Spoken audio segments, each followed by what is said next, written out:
And for those of you who don't know who I am, my name's Jack Kruse. I'm a neurosurgeon. I'm in private practice.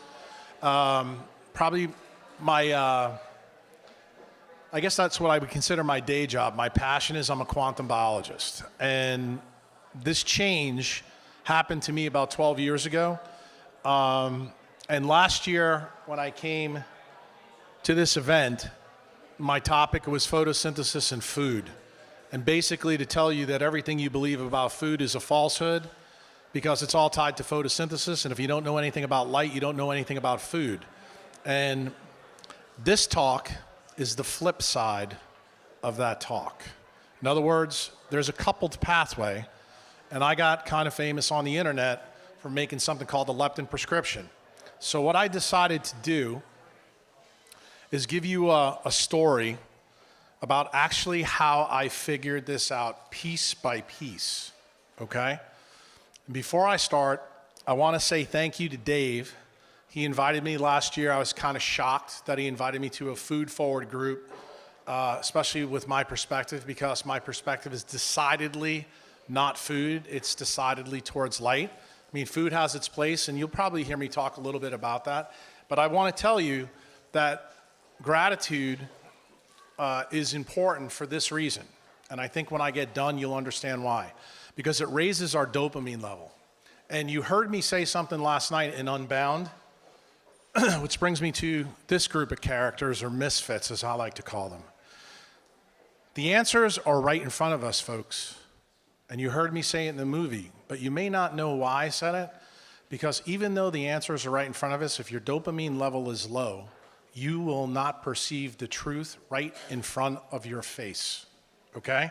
And one of the cool things that you're gonna learn in the talk is that the best and fastest way to raise your dopamine level is through AM sunlight. And I'm gonna show you how. But I don't want you to think that that's not all of them. These guys up here, you know Ben, this is Jeremy. For those of you who don't know him, Ben made a movie about him.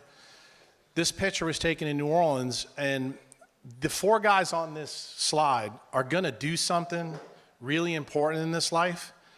Some people think we've already done it. My opinion is we're only scratching the surface.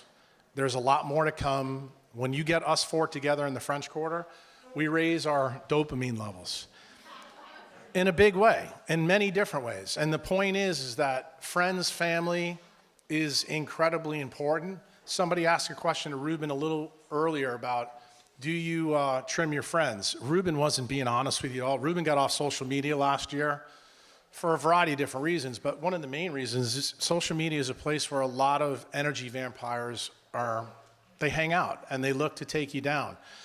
I have a famous Instagram quote. If you haven't followed me on Instagram, you may like some of them, but there's 7.5 billion people on the planet and I only like 6 of them, and I always rotate them through.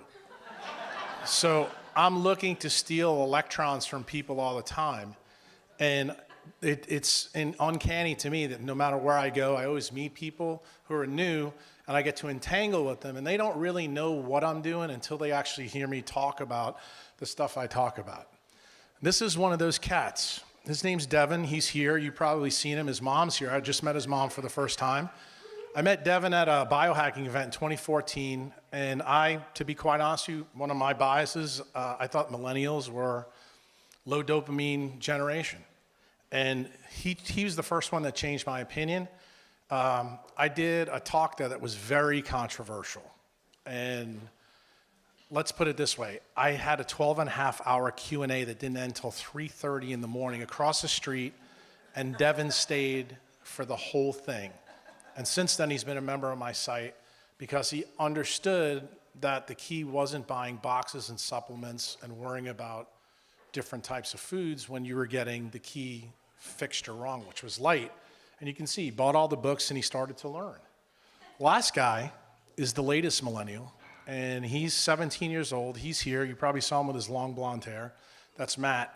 And Matt came to my members event. Matt's not a member because he's broke. He has no money. So he wrote a blog called Quantum Thievery, and he met my wife, he met all my members. He broke into this 5-star resort and basically spent almost 2 weeks with us. He did it with his buddy Brian, who's sitting right here in the front. Matt's right there. And the key thing is, because he took a risk, he didn't know if he was gonna meet me. Turns out I went down there 2 days early with my wife, sat on the beach, these two clowns showed up, and guess what we did? For 2 days, they got an educational consult for 48 hours. And then they spent the time with us. And what happened? Dopamine levels were risen. And it happened on the beach. And it's really important for you to hear. Now this guy is Alexander Wunsch. And many of you may not know this, but Dave and Tree tried to get Alexander here to speak. I asked him to get him, but it was logistically and financially not feasible. You heard him in the movie. He's German. My name used to be Kruse before World War I, so he's my brother from another mother. So I've decided to use a lot of his slides and also some of his ideas to show you exactly what you need to know about light. And it's probably the most important thing. And this is for you guys. There's somebody in this audience, I don't know who it is. Every time I come give a talk, I always meet one person, and I usually tell that person, I know the reason why I had to come here was to meet you. So far, I haven't met that person yet, so we'll see how it goes. Bottom line, I'm grateful to be here, but also to share the ideas with you, because these changed my life in a big way. Everything I'm about to tell you is in these books. If you're going to take one picture, take a picture of all these books. There's more, but this is where a mitochondriac starts, okay? And you heard when Ruben started the movie about Unbound, he showed that picture and told you what Unbound means. Innovation is about taking things that are known and connecting them in ways that nobody's ever thought about before. My entire talk, I'm going to tell you right now in about 15 or 20 seconds exactly what I'm going to tell you. All you need to know is that slide right there. Okay? I could technically end the talk with this. What does that equation mean to everybody? And you just answer it yourself, but I'm going to tell you what it means to me today. Energy and mass are exactly the same thing. The only thing that's different is the environment that each side of the equation is in. Okay? So what does this mean? This means that when you slow light down, you create things of mass. That means everything in this room, this farm, this planet, at one time used to be light. And that is very counterintuitive to some people. They don't believe that's true. That was Einstein's innovation. And the problem is in medicine, biology, research, science, PhD, nutrition people, they don't get it. And last year, I came here and told you that's what the basis of the food web is. It's light through photosynthesis. So if you don't know about light, you don't know about food. And that's a really controversial thing to say to people who are big into food. I don't care. I really don't, because it's true. Now I'm going to show you how we work, the other side of the equation. The key innovation occurred 650 million years ago in photosynthesis. That's when we stole a bacteria and turned it into a chloroplast and we made food. What did the plants do? They made oxygen as a byproduct, and they also put DHA in the seas, okay? We know that life started in the seas. What happened 600 million years ago is important to everybody in the room. That's where all complex life came from, through the Cambrian explosion. But what was the key innovation? It's right there on the bottom. A mitochondria brought the C inside the cell. And why is that important? Because we had to bring water inside to make life work. So if you want a key slide, take a picture of this one. Because last year's talk focused on that, and this year's talk focuses right on this. And basically what you have is a coupled system. And what people don't realize, that system is reversed here. And here's the key thing that you need to understand. Ruben talked a little bit about DC electricity. What people don't realize is when a caterpillar eats a leaf at Shelburne Farms, it stimulates a DC current of injury that Becker talks about in his book. The researcher that did that was Alan Burr at Yale University, 1929. You should know that. Guess what? When I cut people in surgery, every time I cut them, What stimulates the healing repair? It generates a DC electric current, and it tends to work, as Ruben said, with red blood cells in a very elaborate way that Becker laid out in his books. If you don't know that, you need to, and I'm going to show you why you need to.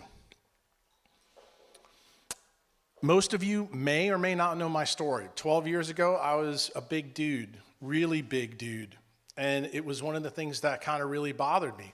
And the thing is, I would tell you, from failures, you get your successes. And no matter what your issue is today, there's going to be something in this talk that is going to allow you to improve your own situation. And for me, it was a crazy story that many of you may have heard in the podcast. It's tied to this book. And I'm not going to get too deep into the book, but it's an old one. But here's the key. It was a guy named Julian Battle, who's a famous attorney in New York City. Remember, this is a fable. It's a bullshit story. It's not for true, okay? But it turns out he had a heart attack in the middle of the courtroom, and he was an asshole. That means low dopamine. So that's the reason why I started out with the low dopamine story. Well, he has a heart attack. He decides to sell all his earthly things, go back in. He went to the Himalaya mountains, came back, realized that there's 25,000 sunrises in a life. He was tan. He lost 100 pounds. And he was a nice guy now, and people couldn't figure it out. So the person that sent me this book was trying to give me a different message.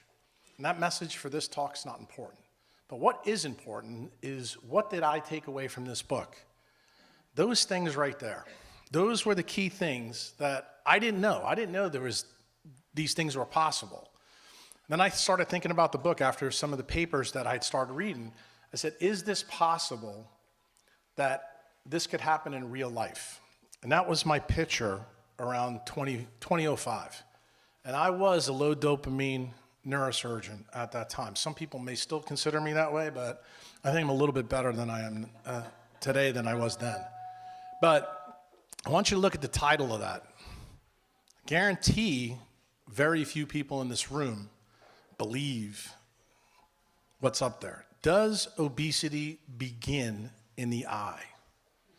I'm going to tell you, when I'm done with you, you're going to see a different perspective than you've ever seen before. Because I'm going to tell you the answer is yes. And how I got pretty famous on the internet is by writing something called a leptin prescription. When you go read it, you'll never see the word light in it. It just gives you 6 steps to do, and you'll find out why those 6 steps are important. But what did I do when I read the book? Immediately, I realized the guy went to the Himalaya mountains. What's really interesting about the Himalaya mountains is, you see India's right here. The equator runs right through here. Noticed that the equator bisects that country. The other thing that I knew about the Himalaya mountains, they're really high up, like 25 to 30,000 feet. And one of the things that I realized immediately is that would change the light frequency of what that person would get. And it turns out, for every 1,000 feet you go up, you get more UV light. And then I remembered in the book, he said, yeah, he was tan. So that meant he had to have a lot more UVA light, because UVA light tans. I did learn something in medical school from dermatologists. But the other key thing that I started to notice is, I remember in medical school learning about how haplotypes in mitochondria vary by geography and also by latitude. So this is the key. This is where the cradle of life is, right here. Why is this important for everybody in the room to understand? Because people that live in the East African Rift Zone, the original humans, they have an L0 haplotype. What does that mean? That means they do not uncouple their mitochondria. Why is that? They need all their energy to run away from lions, okay? People that live up here, which is most of us in the room, why? Because we come from Northern European haplotypes, we uncouple our mitochondria. What does that mean? That means we don't use food electrons to make energy, to make ATP. We use it to make heat. Why? Because there's no lions up here. You don't have to worry about lions. You have to worry about freezing your ass off, okay? So you release heat from your mitochondria, and that does something specific to water that's sitting around your mitochondria. And what is that? It's something that's very counterintuitive. Warm shrinks water. Cold expands it. Well, why is that important to a mitochondriac? Well, it goes back to this story right here. And if you look, most of us have these haplotypes right up here. Well, when you take a mitochondria and shrink it down, that brings the respiratory proteins closer together. What do we know in quantum physics? Anytime you have an energy transfer, when electrons move across a redox couple, the closer they are together, the more energy efficient they are. Isn't that interesting?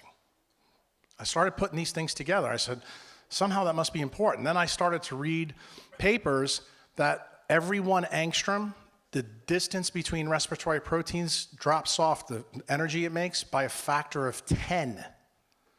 So what did I start to realize? Was being a fat ass really tied to energy excess, or is it maybe tied to energy loss back to the environment? Got me thinking, and I wasn't sure, but this paper came from the #1 mitochondrial researcher in the world. If you don't know his name, this is a name you want to write down, Dr. Doug Wallace. And he just won the Franklin Award. That's usually something they give to somebody before they win a Nobel. He's going to win a Nobel Prize. He's the guy that found out that mitochondria are inherited from your mother only. He's also the one that linked all diseases, and this is going to shock you, because I know most people don't know this. You have 2 genomes inside every cell. You have your nuclear genome and you have your mitochondrial. Medicine focuses in on the genetic one. I don't. I focus in on the mitochondrial one. The reason for that, it makes all the energy in your body. And guess what we now know from the science of epigenetics? Energy turns on and off the genome. That's the only thing that does it. So we come to a point, how do we make energy proximal to a mitochondria in our body? Where does the process first start? Well, this is when I started to look at sunlight. And there's an interesting thing here. What your eyes can see is 380 to 780, okay? Just for those of you who don't know, this is UV light, UVA, and that's red light. But here's the funny thing. The spectrum of the sun goes from, this is actually incorrect, this is Dr. Wunsch's slide, but it's 250 all the way up to 3,000. So it raised a question, why are we not seeing these? And not only that, why is the retina, because most of you may not know this, we as humans are blind to UV light and to infrared light. We can't see it. But why is it there, and why doesn't our eye look at it? And I thought that was very peculiar. Then I started to learn about things in quantum mechanics. And the reason that that occurs is something called the quantum Zeno effect. And I'm not going to tell you what it is. I'm just going to tell you that when you observe a frequency, it changes the reality you get. And it turns out that all the key signaling in your eye works on the frequencies you can't see. And it's done that way by design. So, this question made me realize that there is an issue in the eye. We have an eye camera.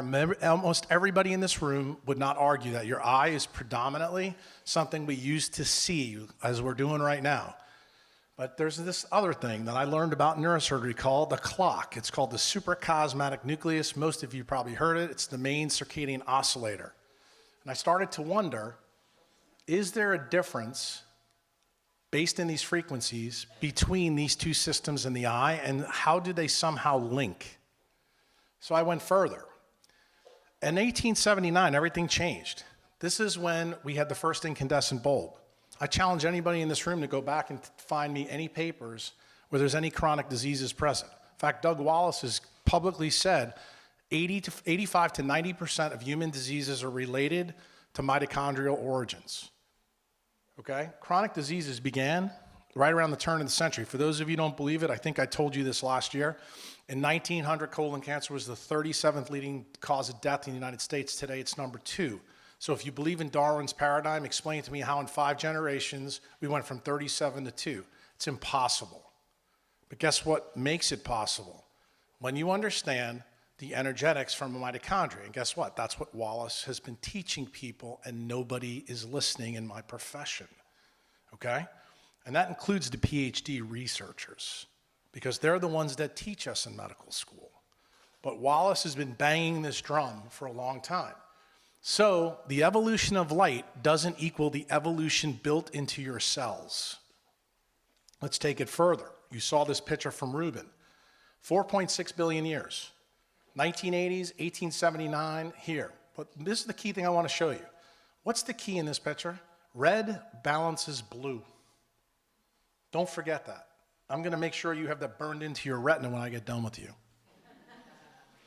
Now, if Dave wants to invite me back, we'll talk about the skin next year. This is not a talk about skin, okay? But it's important. But this year is all about the eye. And this picture, the reason why I put it up here is I want to show you, this is what I learned in medical school. The anterior chamber, the lens, and the cornea block UV light. That's what every doctor in the United States is still taught to this very day, okay?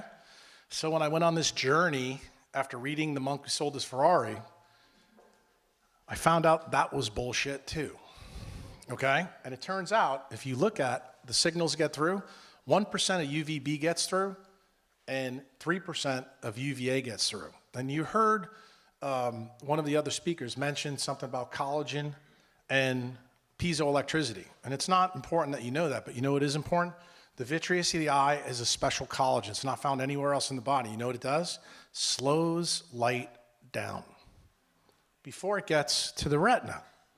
I was like, that's kind of interesting, because what did I say to you before about the E equals MC squared? Anytime you slow light down, you create things with structure, with mass.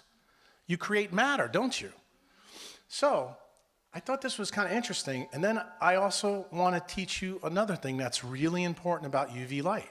It's the only part of the visible spectrum that works in a nonlinear fashion. What does nonlinear mean? My members know what it means, but I want to make sure you guys know.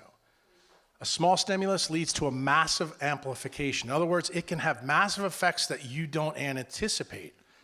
Well, we're going to talk about some of those, okay?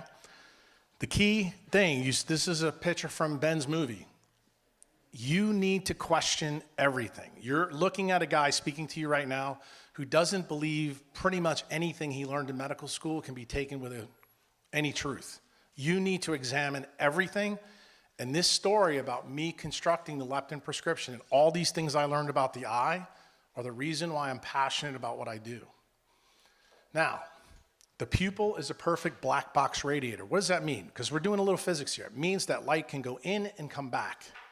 How did I know immediately that UV light got through? I challenge anybody to go to Batteries and Bulbs, buy a UVA flashlight, LED, put it in anybody's retina. You know what you'll see? You'll see fluorescence come right back. You don't need anything else. So every time the ophthalmologist, like when I gave this talk 3 months ago and I proved to them they were full of shit, that's how I did it. I brought a UVA flashlight and shined it in all their eyes. I said, what did you see? Explain, based on what we learned in medical school. That shut them up pretty quick, okay? Because you don't need a lot of photons to see the effect. This is something that everybody in this room can do, reproducible. So when you go to the ophthalmologist, you can say, I don't believe what you're telling me. But here's the key. You guys have heard from all your food gurus that you've heard previously talk at all these other years about tryptophan, about tyrosine, about phenylalanine, and histidine. But you know what you don't know about aromatic amino acids? They all absorb UV light. Did you know that? Well, I didn't 12 years ago. But the key thing is the eye is loaded with these amino acids specifically.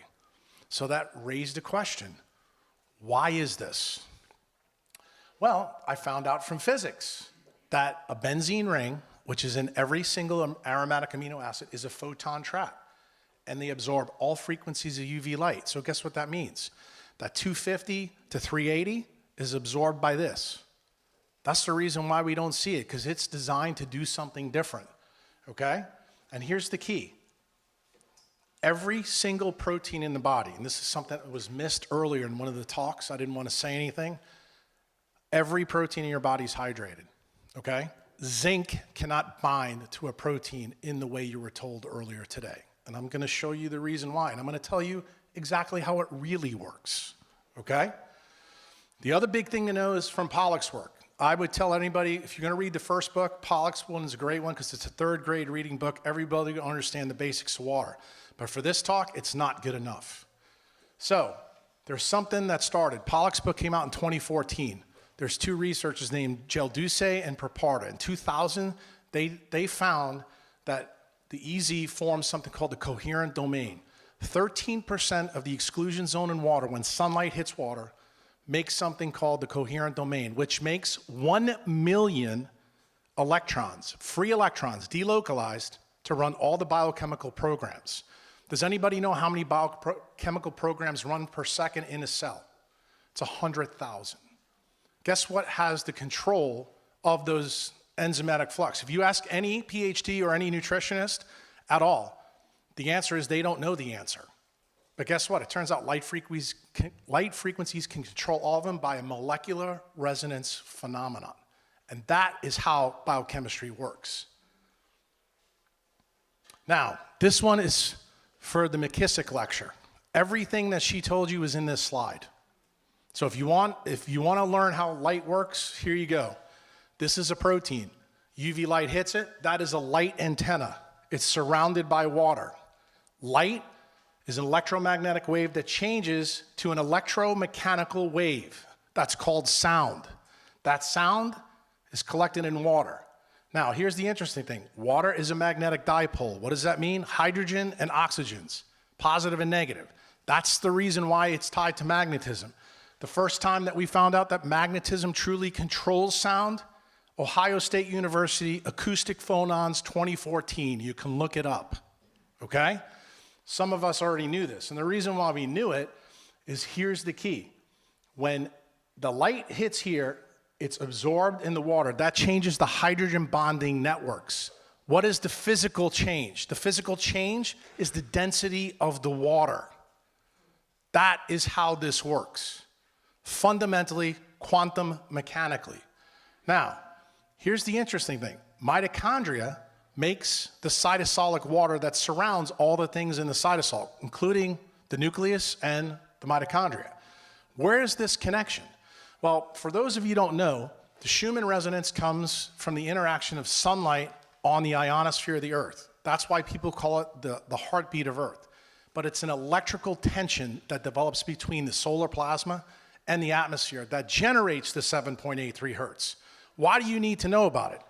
What I tell you my day job was, I'm a neurosurgeon, right? The alpha wave in the human brain is 7.83 hertz, exactly the same. So guess what? The solar system entrains you to these solar systems as it comes to Earth. That's how it works, okay? Why is it important? It generates the alpha wave. So when you live in an environment today, you don't have as many alpha waves. Why? Because non-native EMF, what's the number one effect, which you'll learn about later, dehydrates your cells because it lowers your redox potential in your mitochondria. In other words, original slide, you can't make as much water from your own mitochondria. That's where the dehydration comes. And for the ladies in the room or the guys in the room who are not big science people, simple biohack at home, take a piece of steak that you have left over, throw it in the microwave, taste it. What does it taste like? Shoe leather. Why? What do microwaves do? They vibrate and rotate water really fast. It heats up and it dehydrates the meat. It's happening to you right now here in Vermont. It's happening to all of us because of these shitty lights that we have. Okay, getting back to the topic. The eye, the SCN is the big focus. In medicine, the big focus is on the camera. That's why all these old people go see the ophthalmologist, and what do they get? Cataract surgery, right? Anybody know what they put in for cataract surgery after it's done? An implantable lens. And guess what that lens blocks? UVA, UVB, 100%, and also, these days, 50% of blue light, in case you didn't know that. That's been a change since 2009. We'll go there later. That's a little different story. It's even worse. So getting back to this story, what people don't realize, 42% of sunlight that falls to Earth is infrared A light. It's balanced all the time by blue, okay? Especially when the sun rises. Now, this is a side picture of an eyeball. What you need to know, and this goes back to physics, in case you don't, blue light bends the most by gravitational lensing. It turns out this is important in the eye because when blue light comes through, it falls in front of the retina. That's the reason why when you use a computer screen or you use these horrible lights up here, you get visual obscuration. In other words, your vision gets worse. What does that cause? It causes you elongation of your eyeball. When your eyeball gets longer, you get myopia. What happens when you get myopia? The next step is you get retinal detachments. What's the end result? Acute macular degeneration. Anybody know anybody who's got that? Yeah, lots of people. And guess what else? Guess what causes cataracts? Blue light toxicity. Why? The brain is trying to protect itself from this light that's coming in, so it makes the lens hazy, so this doesn't happen. But why is it important to a mitochondriac? Well, it turns out in about 2003, 2004, through 2009, we had some really cool researchers that found out there's another opsin in the eye. And that opsin works with the retinal ganglion cells, and that's called melanopsin. Melanopsin is the hormone that runs the central retinal pathways in the eye. And it turns out they're really important at nighttime, and they link to melatonin, but not in the way most people think. The fovea is where the rest of the visual light spectrum fall, and it falls right here. Why? That's acute vision. That's your camera focus. That's what the ophthalmologists all pay attention to. They don't pay attention to this. The only ophthalmologists that do, you're going to hear about later, are the Japanese guys, who are the guys that I talked to 3 months ago. They've been on this way quicker than our American counterparts. But here's the key. I'm going to make a very controversial statement now for many people in this room. The central retinal pathway energizes everything distal to it. So let me explain that to you. It basically turns on your pituitary gland, and it turns on everything distal in the human brain. And I'm going to show you how. This paper, I should say this gentleman, his name is Fritz Hallwich. He was an amazing cat. He was an ophthalmologist in Germany. He was born in the 1920s. He happened to live in a time where we didn't have intraocular lenses. And one of the things that he noticed is that when he saw people with cataracts, he would cut the cataract out so they could see. And for those of you who don't know, this is what happened to Vincent van Gogh. You know, when he painted haystacks, the reason why he painted them in all different colors is because when you take a cataract out and you don't put a lens in, you can see UV, in case you didn't know that. So that's the reason why haystacks has all the different shades, because he was able to see it in so many different colors as the light changed. Well, it turns out this doctor actually practiced medicine in a time that we could never recapitulate now. And that's why sometimes looking back is a good thing. And I started to look really far back. In fact, as a neurosurgeon, these guys, especially Cajal, in 1891, he's the father of modern neuroanatomy. I started to find papers about this energetic pathway that has huge effects on growth and metabolism through the eye. You didn't hear me say gut. You didn't hear me say food, did you? Turns out that Hallwich did something rather remarkable. And he wrote about it in this book here from 1979. And I guarantee you nobody in this room's ever read it. If you think Weston A. Price's book is huge, you should read this sucker, because it's unbelievable what he did. He basically took cataracts out of people and then noticed and watched them and saw that their growth and metabolism improved tremendously. They started to lose weight, they started to feel better, they started to sleep better. And he documented it all. And guess what? He didn't just do it in humans, he did it in all kinds of animals. And he documented the color changes that occurred on animals after he took the cataracts out. How their coats changed, their surfaces, how they started to act on the farm. Okay? That's how important this was. And he went even further. He checked their urine. And you know what he found? He found there was metabolites of hormones that occurred after he took the cataract out that weren't there before. So in other words, light was able to make chemicals in us that weren't there before. Doesn't that sound a lot like E equals MC squared? Like, how did light get turned into things with structure, things with mass, things that you heard Chris Masterjohn talked about earlier?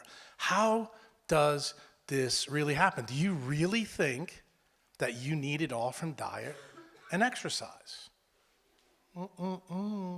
There's another way. There is another way. And when he did these studies, it was incredible. And I have to tell you, most of the ophthalmologists I talked to 3 months ago didn't know a damn thing about Fritz Hallwich. And he was an ophthalmologist and well published. And the crazy thing is there was another guy that you're going to learn about a little bit later named John Ott. And you know what he was famous for? He was Walt Disney's animator that did time-lapse photography, okay? I don't know the movie. You guys may know the name. But it was in 1971 he came up with it, and he had flowers that he showed grow and do all different kinds of things. Turns out that he made some key investigative slides for Disney and dropped it, but then he took it to the medical boards and different physicians who let it go by the wayside. And what he found is that when he took plants and he put them in different light, the chloroplast molecules rotated faster than not. Then he decided to do it on animals, and he found out that one of the cells in the eye called the retinal pigmentum epithelium, which you're going to hear about shortly, at the base of the eye, has melanin granules that absorb what? UV light, because it's made out of those things that we talked about, rotates faster, and guess what it makes? What Ruben talked about, a DC electric current in the eye. So that means you can regenerate tissues when you have a high DC electric current. Isn't that right, Ruben? Didn't Becker tell us that? Isn't that interesting? He went even further, and this is probably one of the most counterintuitive things I'm going to tell you. This is a picture of people's pituitary glands who were blind and who could see. What did he do? He went the extra distance. This is what I want you to focus in on. Light slows, energy is lost, the pituitary gets bigger. When I saw this, I immediately realized that everything in medicine was completely ass backwards. Why? Why did I say that to you? Everybody in this room, except the people that heard me talk last year, believe that people get fatter because they eat too much. Turns out it's exactly the opposite. So I'm going to ask, well, I'm not going to ask Ruben this. I'm going to ask somebody who I don't know. You, I don't know you. All right. When you sprain your ankle, does your ankle get bigger or smaller? Okay. When you have heart failure, does your heart get bigger or smaller? Okay. Just so you know, he said it gets bigger. Here's the third one. When the star in the sky dies, does it get bigger or smaller? It gets a red giant. So everything that loses energy in the universe gets bigger. What did Hallwich tell us? Hallwich showed that when light slows, the pituitary gets bigger. You know why it's getting bigger? Because light is getting turned into chemicals that you call hormones that go in to the nuclear DNA to change it. Guess what that means? That means light is capable of altering DNA. It also means that light is capable of potentially reversing my previous problem. Meaning that when you're obese, maybe your main problem is you're not getting enough sunlight, and it has nothing to do with food. How's that for a shocker? That's what Fritz Hollwich taught me. So I didn't believe any of this, and most of you may not know this, but I went to medical school at LSU. And there's a very, very famous ophthalmologic researcher named Nicholas Bazan who's done incredible work. And you know what he's cut his teeth on? DHA. He's like the DHA guy in the world. And I learned this back in 95 through 99 when I was there. He taught me a lot of crap. And crap that I thought was crap because it wasn't important to neurosurgery, but 12 years ago it became extremely important. To me right now, it's huge. And the number one effect right here in this central retinal pathway between the clock and your hypothalamus, you have two loops in the eye. One loop's called the short loop, the other one's called the long loop. And what it does, it recycles DHA constantly as light comes through. It's coupled to vitamin A, which you're going to hear about later, and I'm going to tell you why that's important. But the key thing that I realized, Bazan taught me, that this central retinal pathway and the retina had more DHA in it than any other part of the brain. And I thought that was bizarre. Then I realized why. When I started to learn about physics, remember the guys who came out with GPS devices, Garmin devices? Well, it turns out that the clock here has to run faster than all the other clocks in the rest of your body. If it doesn't work. So if you have an iPhone and you use it to go to a restaurant here in Vermont, the clock that's up in the sky, up there has to run 38 microseconds faster than the one in your iPhone. Otherwise, you're going to be 100 kilometers off. That would not work. You'd wind up in New Hampshire. It wouldn't be good.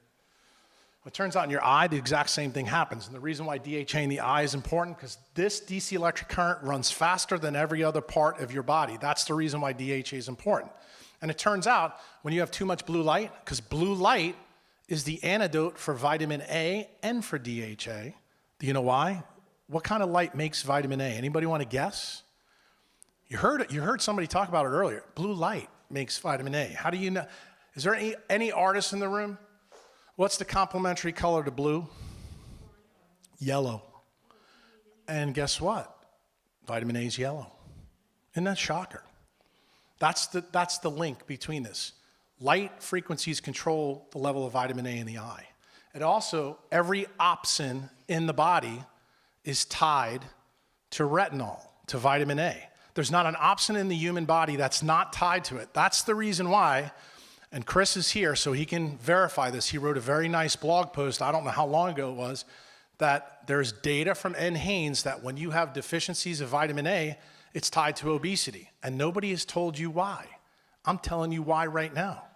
Because you're blue light toxic. Blue light makes you fat, okay? Really fat, and it starts right here.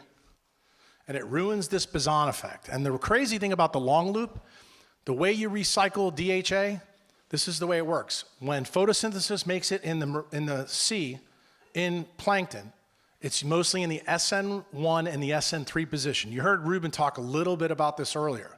Well, SN1 and SN3 get changed when the fish eat it and the fish change it to SN2. What does SN2 mean? It means that it becomes planar, like a semiconductive plane, which is important in the eye. That's the reason why taking algae when you're a vegan is idiotic, because there's not enough in there. You need the seafood to make the molecular change, okay? And there's papers out there that show that SN2 is the only thing that gets into the central and peripheral nervous system of eukaryotes, which everybody in this room is. So guess what? That was another piece of the puzzle. So we knocked that one out. I went back and looked at this. The reason why this is not equal is because light, the evolution of light, does not equal the evolution of our retinal anatomy.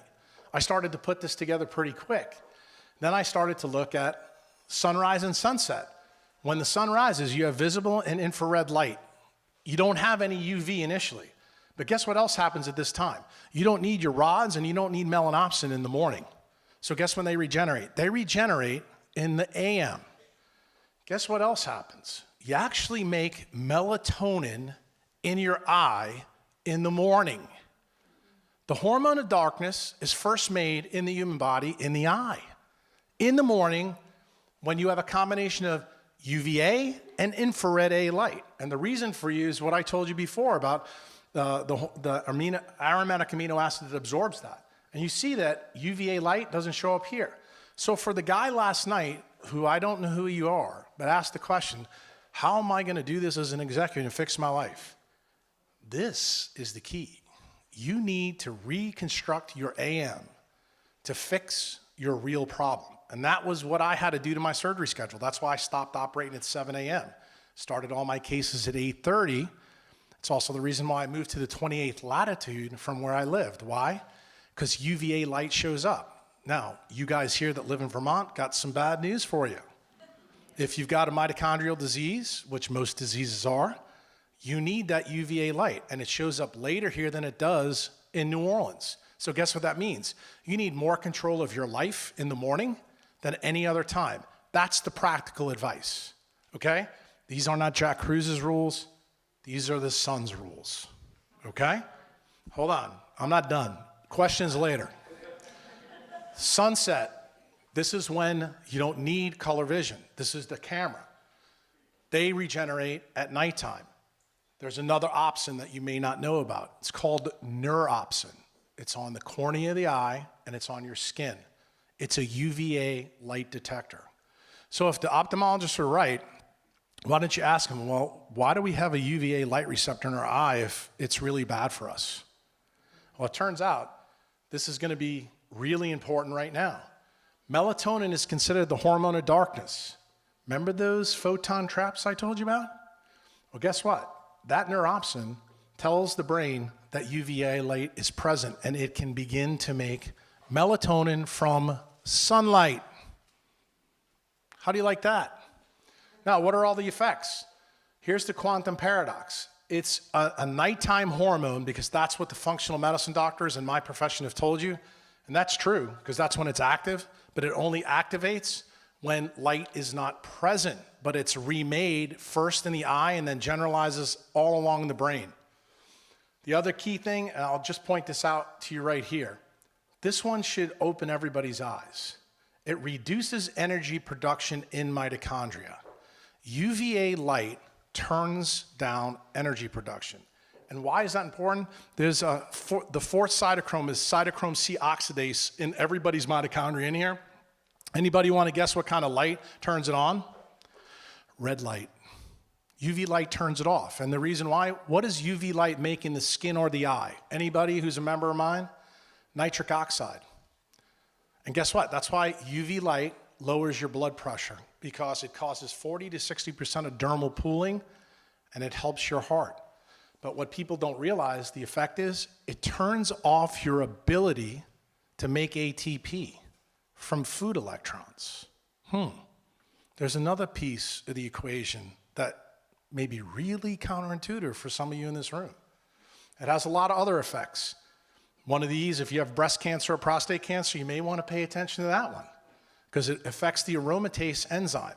That's the reason why when Ruben said before, well, ladies, you may not want to do this, and I said, oh no, they want to take the girls out to the sunlight, because guess what? That's the reason why breast cancer is through the roof, okay? You need to get your body parts out in the sun.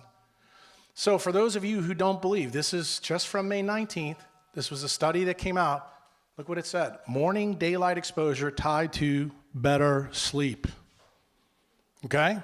Remember, I've been telling you this 12 years ago.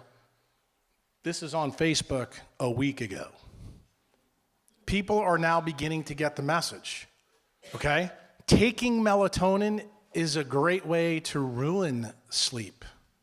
Okay? It's something a mitochondriac would never do when you understand how this process works. Okay, Nathan Walls, here's your slide. Here's the key that I want to explain to you. You have this direct loop that goes to the pineal gland, but the energy comes in here. This energy has to be balanced, blue and red. What does this first do? It turns your pituitary gland on. That's the reason why the question that was asked to Ruben before is extremely important. Blue light, balanced by red, is what turns on hormone production. If you look at a circadian mechanism, all the hormones are made usually from 6 to 10 in almost any medical textbook. They're assuming that you live around the 30th latitude. That's not true. It's different at different places, but it's a key. Anybody want a shocker? What turns off hormone production? UVA light on the skin, first time it shows up. UV light is what turns off in your blood plasma. And I have a slide on that later. But what's the key point here? The key point here is this paraventricular nucleus, which is part of the hypothalamus. That's where the sympathetic nervous system begins and ends. That's the key. So anytime you hear anybody talk about adrenal fatigue, if you go to my site and read Brain Gut 16, adrenal fatigue is due to an altered light spectrum. And the reason why? That nucleus fires everything in the sympathetic system.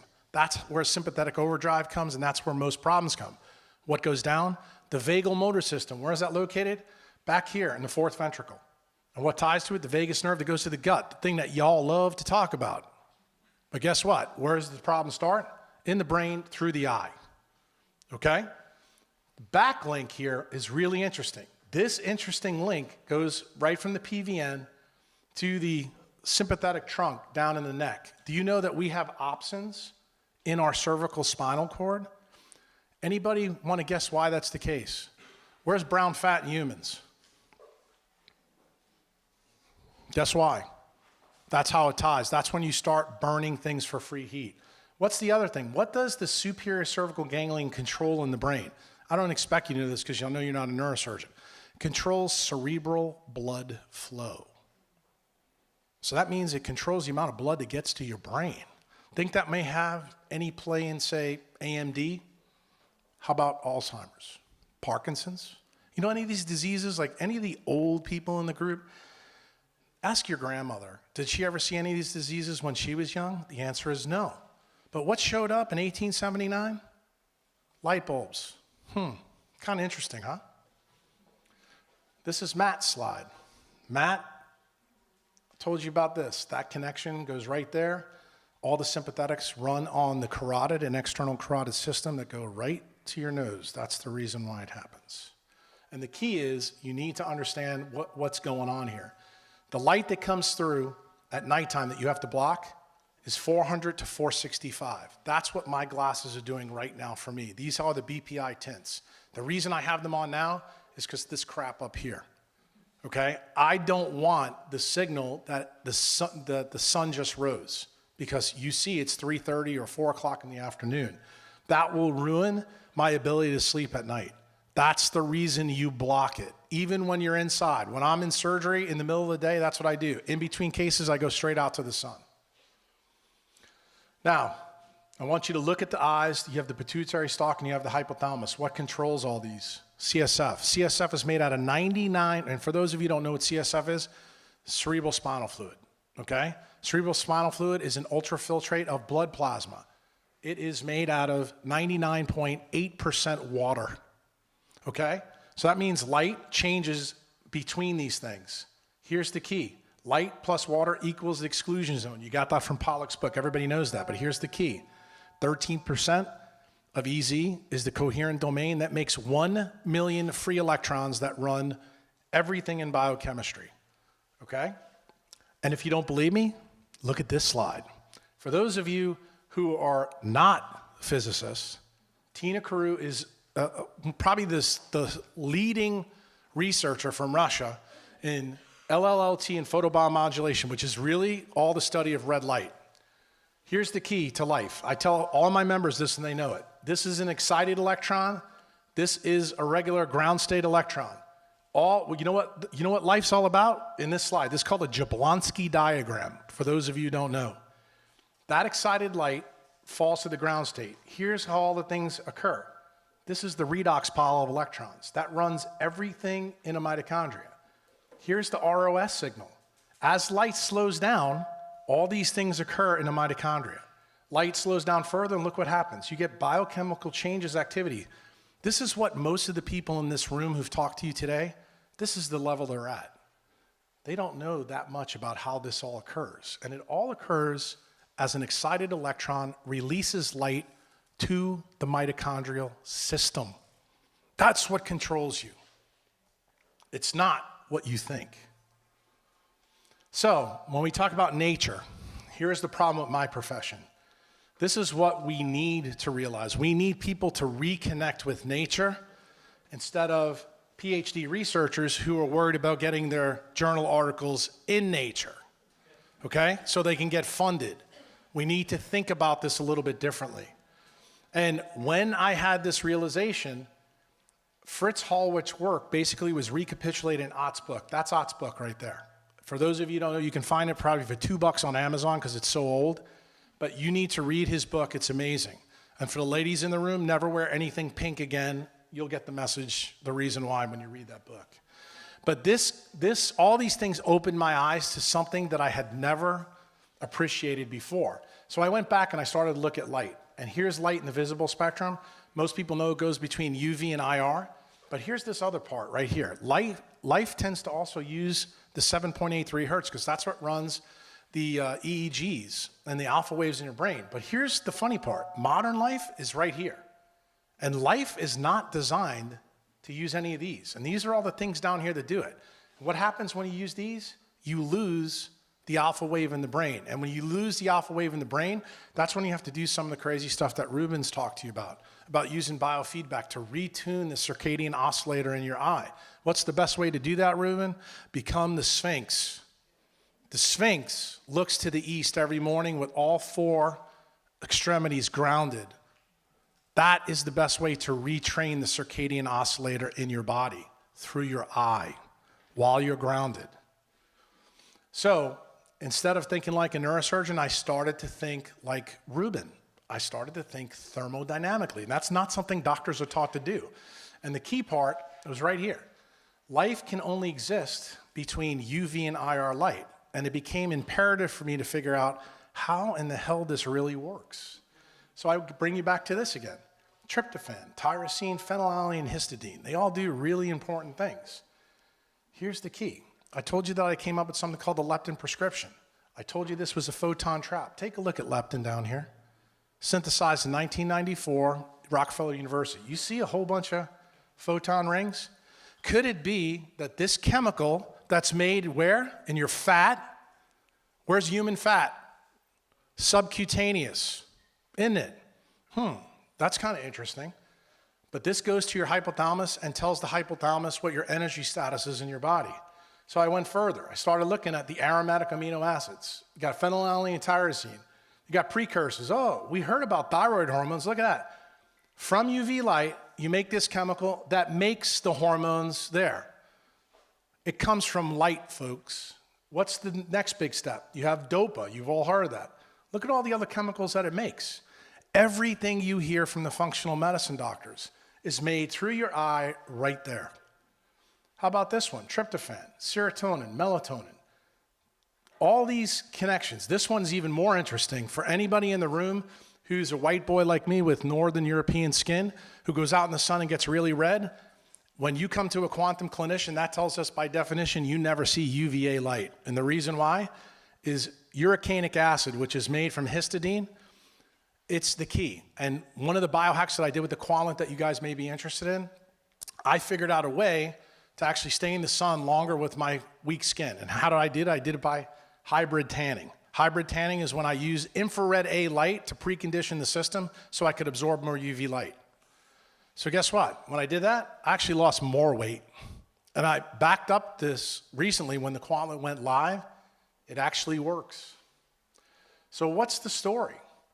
AM sunlight, meaning it's got to be red, balanced, and blue with diurnal UV, meaning UV shows up later, but it's important, and you got to get it through your eye.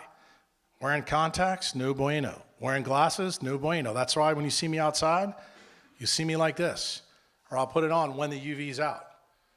The other big thing is this system, the way it works, has that feedback loop. The melatonin first made in your eye is incredibly important. And there's one other thing that's on that slide I want to point out, just because we've had a recent problem. Don't you think it's kind of funny that balanced AM light through this pituitary gland makes this chemical here called beta endorphin? Anybody know what that is? That is an opiate. Do you know what Mother Nature's telling us on this slide? That we are designed to be addicted to the sun. So you know that we just had a recent famous guy, Soundgarden guy, who I used to listen to when I was Chris Cornwell. He died, and what did he die? What did Kurt Cobain die of? Drug addiction. What about Michael Jackson? Drug addiction. What do you know about musicians? They're always around non-native EMF, and they're always doing concerts when? At night. Under what kind of light? Why do they have to use drugs? Because their body can't make beta endorphin. So guess what? Jimi Hendrix, Janis Joplin, should I go on? You are designed by Mother Nature to be in the sun, contrary to what the dermatologists and ophthalmologists tell you. And the proof is right there. So, remember I told you that leptin's a fat hormone, right? Here's what you may not know. UVC, which we hardly ever get, only penetrates the epidermis, but UVB light stops at the epidermis. But look at UVA, it gets to the fat area. Isn't that interesting? How about infrared A? It penetrates the body between 10 and 30 centimeters. So for you ladies in the audience, what does that mean? When light hits you here, it can go all the way and hit your thoracic vertebrae. So if you want to know how to avoid osteoporosis, take your freaking clothes off, because that's the key. And just so you guys know, as a spine surgeon, and some of you may not know this, I used to be a dentist. I used to be an oral surgeon. The fastest way to reverse periodontalgia is the same way. Get light in. One of the things that people talked about earlier, people don't know this. Enamel and dentin are both fluorophore proteins. That means they release extreme low frequency UV light. Turns out that vitamin K2 looks exactly like coenzyme Q10 in the mitochondria. It absorbs both UV and IR light. Guess what vitamin A absorbs? Blue light. What does vitamin D come from? UVB light. I just gave you 3 frequencies of light that you're designed to get. You want to know how you get good teeth? You know, I told you guys last year that Weston A. Price, if he was alive today, would be part of my tribe and not yours. Every person he looked at Wasn't in a metabolic ward study like all the other idiots that keep studying these things. They were out in the sunlight, okay? And when we started blocking light frequencies, that's when we started seeing problems, okay? So this story about leptin went on, and the key was right here. UV light turns off the hormones in your skin. That's the reason why now when you see people come in and they get their hormone levels checked, they're flatlined. Why? Because the blue light is constantly turning them on because all of you are under it. And after a period of time, the compound pharmacy in your brain turns off. It doesn't work anymore. That's exactly what adrenal fatigue is. In other words, the system can no longer turn light into the chemicals that it needs. That's what you're seeing here. And this cerebral blood flow control is really important because the people in the audience, if you want to know where dementia is coming from and all the neurodegeneration, when you don't have blood flow, that means you don't have oxygen. We're talking about mitochondria. What's the terminal electron acceptor in mitochondria? Oxygen. It's totally tied to the amount of porphyrin hemoglobin that gets to your brain. And we're going to talk about that too because that story is linked. What's the key? The vitreous collagen is different. It slows light down. What light is it interested in? In UVA light. Why? What sits right here? The retinal pigmentum epithelium that's loaded with what? Melanin. That's why it's pigmented. What is melanin? A UV fluorophore protein. It absorbs that 3% of UVA that comes in and makes what?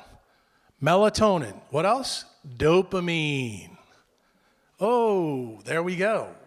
So there's another way to raise your dopamine, looking at the sun. Not only talking to you nice people, but there's another way to do it. AM sunlight is critically important. It's the most important time of the day. If you miss it, there's no recapturing it. Remember what Ruben said, being consistent. Ask him how consistent I am about the sun in the morning. I am a Nazi when it comes to it. This is probably one of the coolest slides I'm going to show you in my whole talk. This is actually how the blood system really works. There is so much here that you need to look at. This is a red blood cell. Red blood cells are loaded with DHA. DHA absorbs the sunlight, but the other big thing that's in here is porphyrins. What do all porphyrins do? They absorb all frequencies of UV light. So basically, your red blood cell is a ferry boat for light. Now, I want you to look at this. Everything in the arterial wall, and Chris has done a really good job in his blog and his podcast about teaching people about this wall, about atherosclerosis. What it should look like is all these negative charges there. But as blood flow goes this way, that RBC makes an electromagnetic field around it. That electromagnetic field is designed to interact with these negative charges. What happens to be up there? Nitric oxide. Nitric oxide is released and the vessel gets bigger. We have one of my good friends, Josh, who's a sleep specialist. We talk about laminar flow, right, Josh? What happens when you have a negative charge here and a negative charge on the surface of the red blood cell? To repel, that's the reason why you don't get blood clotting. And that's the reason why when you go in an airplane, you get blood clots. That's the reason you get a PE. That's the reason why you die.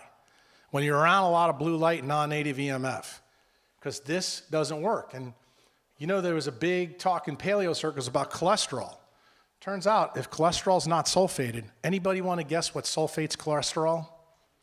Sunlight. Shocker. Huh? Sunlight is the key. And what people don't realize that blood plasma is 93% water. This is the infrared A detector in your body, along with this one. Although hemoglobin has a sharp cutoff at 600, it's not the main one. This is really the UV collector. But blood is the big thing in terms of burying energy in it to ferry to each part of our body in different ways. Now, here's one of the key things. This is a picture of the optic nerve.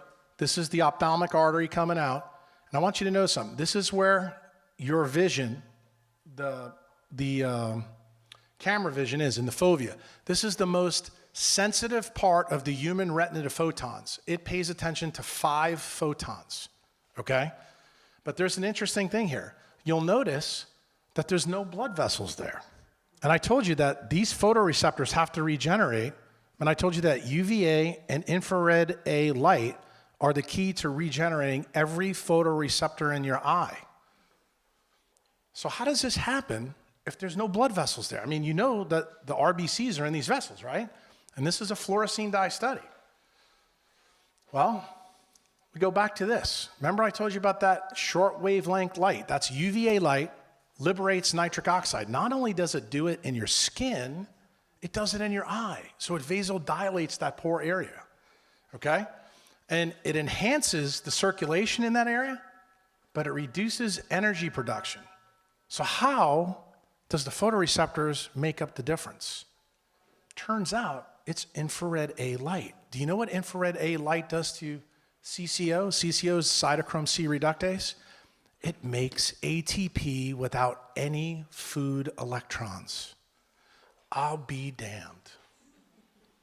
You want to hear another crazy story? A 70-kilogram man has a requirement to make 85 kilograms of ATP a day. You have to make more ATP than you weigh. You get 1/3 of the electrons from food. You get 2/3 from sunlight. Okay, stop. What did I tell you before? Sunlight's how much infrared A? 42%. So let me ask you a question. I don't see anybody naked in this room. So could it be that you have to eat more to offset your lack of sunlight? Could that be the reason that maybe people are getting fat? Because we have dermatologists and people wearing clothes all the time and never go out in the sun. These are all the ideas that were coming up in my head. And you can see them right here. This is the key. And when I started putting all this together, I came up with the very inconvenient truth from my medical training that we have made a huge mistake in obesity. It really does start in the eye, and here's the picture that proves it. The more disconnected you are from the earth, as Ruben talked about grounding, and the less connected you are to the sun, the more food you have to eat to make the ATP you need.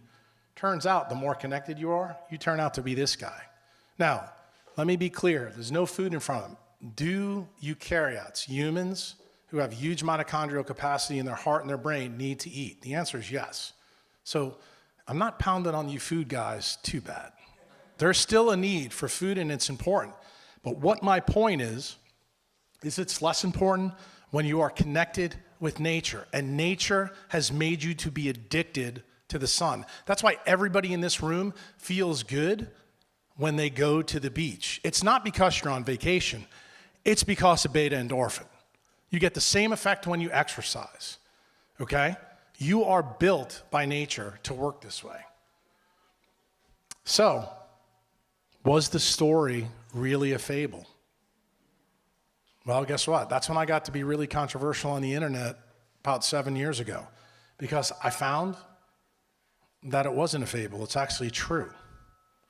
And the reason why is all these photon receptors here get activated by UVA and infrared A light subcutaneously where humans keep their fat mass. And that message has to go to your hypothalamus and tell your hypothalamus truly what the energy status is in your body that's related to the sunlight you get, not the food you eat. Don't believe it? Take a look at the sun here in the skin. Like I said, this may be next year's talk. Visible light come through here, turns on all these systems. These are all the body systems. You'll see melatonin here, and you'll see all the D hormones here and all the sun hormones. When Ruben said the word allostasis or homeostasis, this is the slide that I had in mind.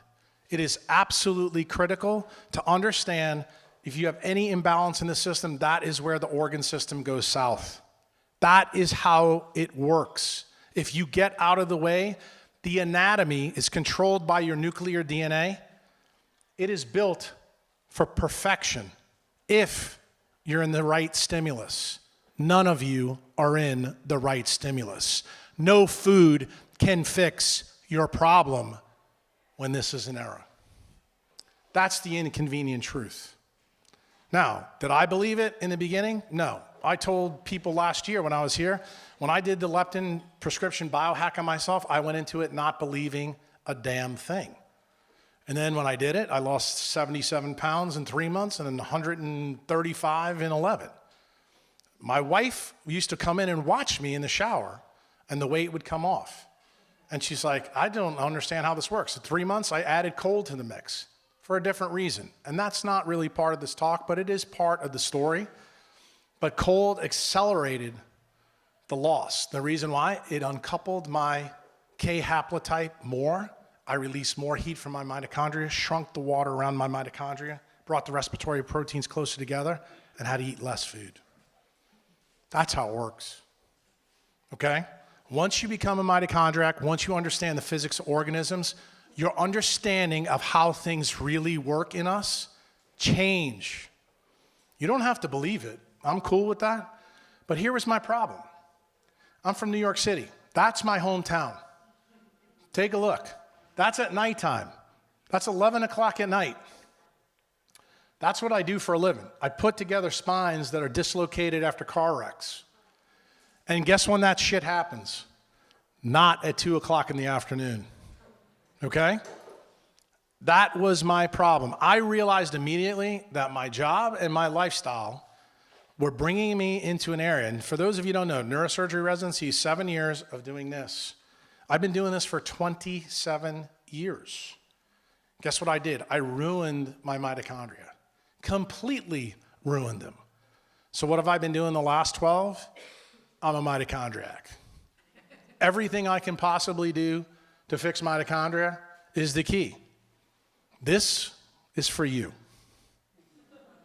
This is for you to realize. This is the big thing. Last year when Dave invited me here, Magda Havas was sitting in the front row and I made a controversial statement then, and I'll say it again. Blue light is the biggest worry, biggest non-native EMF we have. There's others, but right now it's still blue light. Do I think in the next 18 months it's going to change to 5G? I do. Again, a talk for another day. But you need to understand this. Porphyrins are the retinal receptors. We're coming close to the end, but this is really important for you to understand. You know that there's this huge disease out now. Number one cause of blindness in North America is AMD. This is the optic nerve. There's those vessels I showed you before. There's the fovea. That is a hole in the fovea. That's what AMD looks like under a microscope. And AMD, for those of you who don't know, is acute macular degeneration. It makes you go blind. Okay? What's changed? Cathode ray TVs, now LEDs. In case you don't know, LEDs, right there, folks. Does that look like the sun? No, not even close. I never saw a case of AMD when I was a resident. I finished my residency in 1999. I want you to think about that for a minute. We got a couple other doctors here that they could probably tell you what they've seen. The key is you have to have balanced AM light. AM light is absolutely critical. Here's the point. Look at these spectrums. You don't even have to know the numbers. Does any of these look correct? This is what you're optimized to. 4.5 billion years of evolutionary history. Right there, take a look. And we have changed it since 1879. And we think there's no biologic toll. That is what we're getting. You know what I consider Alzheimer's and Parkinson's and Huntington's? That's it, right there. That's it. That's where we're headed. We're headed off a cliff and we don't realize it. And it's so obvious when you see the mitochondrial diseases. So, what happened in the last 12 years? See, 12 years ago, Jack was crazy. 7 years ago, the paleo guys told me I was crazy. The food guys still think I'm crazy. So, what showed up in the literature? Blue light affects the circadian oscillator in the eye. Okay. Oh, color. Entrains the mammalian clock. Oh, Jack's getting less crazy. Oh, look at this one. LED lights have links to the eye. Shocker. Look at that. Artificial light that's made causes a problem with sleep. Can you imagine that? Here's the big one. This is the one I told you about, beta endorphin. You are designed, and this chemical, when it comes through the central retinal pathways, POMC is made in your brain by light as it slows down. Look at some of the other hormones. ACTH. Think that's important in an adrenal stress index? Damn straight. That's where cortisol comes from. That's why cortisol and melatonin are the opposite sides of that spectrum. That is a story about light. Everything is a story about light. This is really counterintuitive for people to hear the first time until you see it laid out. When I told the ophthalmologist this and gave this talk, they were floored. I pulled it from their own literature. A stupid neurosurgeon went into their ancient literature and found what was there. What did I tell you about innovation? You take things that are known and connect them in ways people haven't thought. I didn't discover shit. I'm just really curious. That book changed my life. Here's the big controller. Melatonin, you can take a look here, produced by the photoreceptors and other retinal cell types, RPE. Guess what it does? It regenerates every single cell in the retina. Melatonin is first made in your eye. Stop believing the nonsense about the pineal gland. Guess when that comes on? It comes on with Maddie's slide. The porphyrins, when light signals, as you heard in the other talk about light, when light gets changed to an electromechanical wave, the waveform, the solitons, the acoustic phonons in the blood plasma, send that signal to the superior cervical ganglion. That's what tells your pineal gland it's nighttime. The vibrations made by porphyrins from your red blood cells is what gives the signal for melatonin to be released in the pineal. That process is called molecular resonance transfer, meaning there doesn't need to be a direct connection. The connection is via light and through soliton waves in your vessels, and that's the key.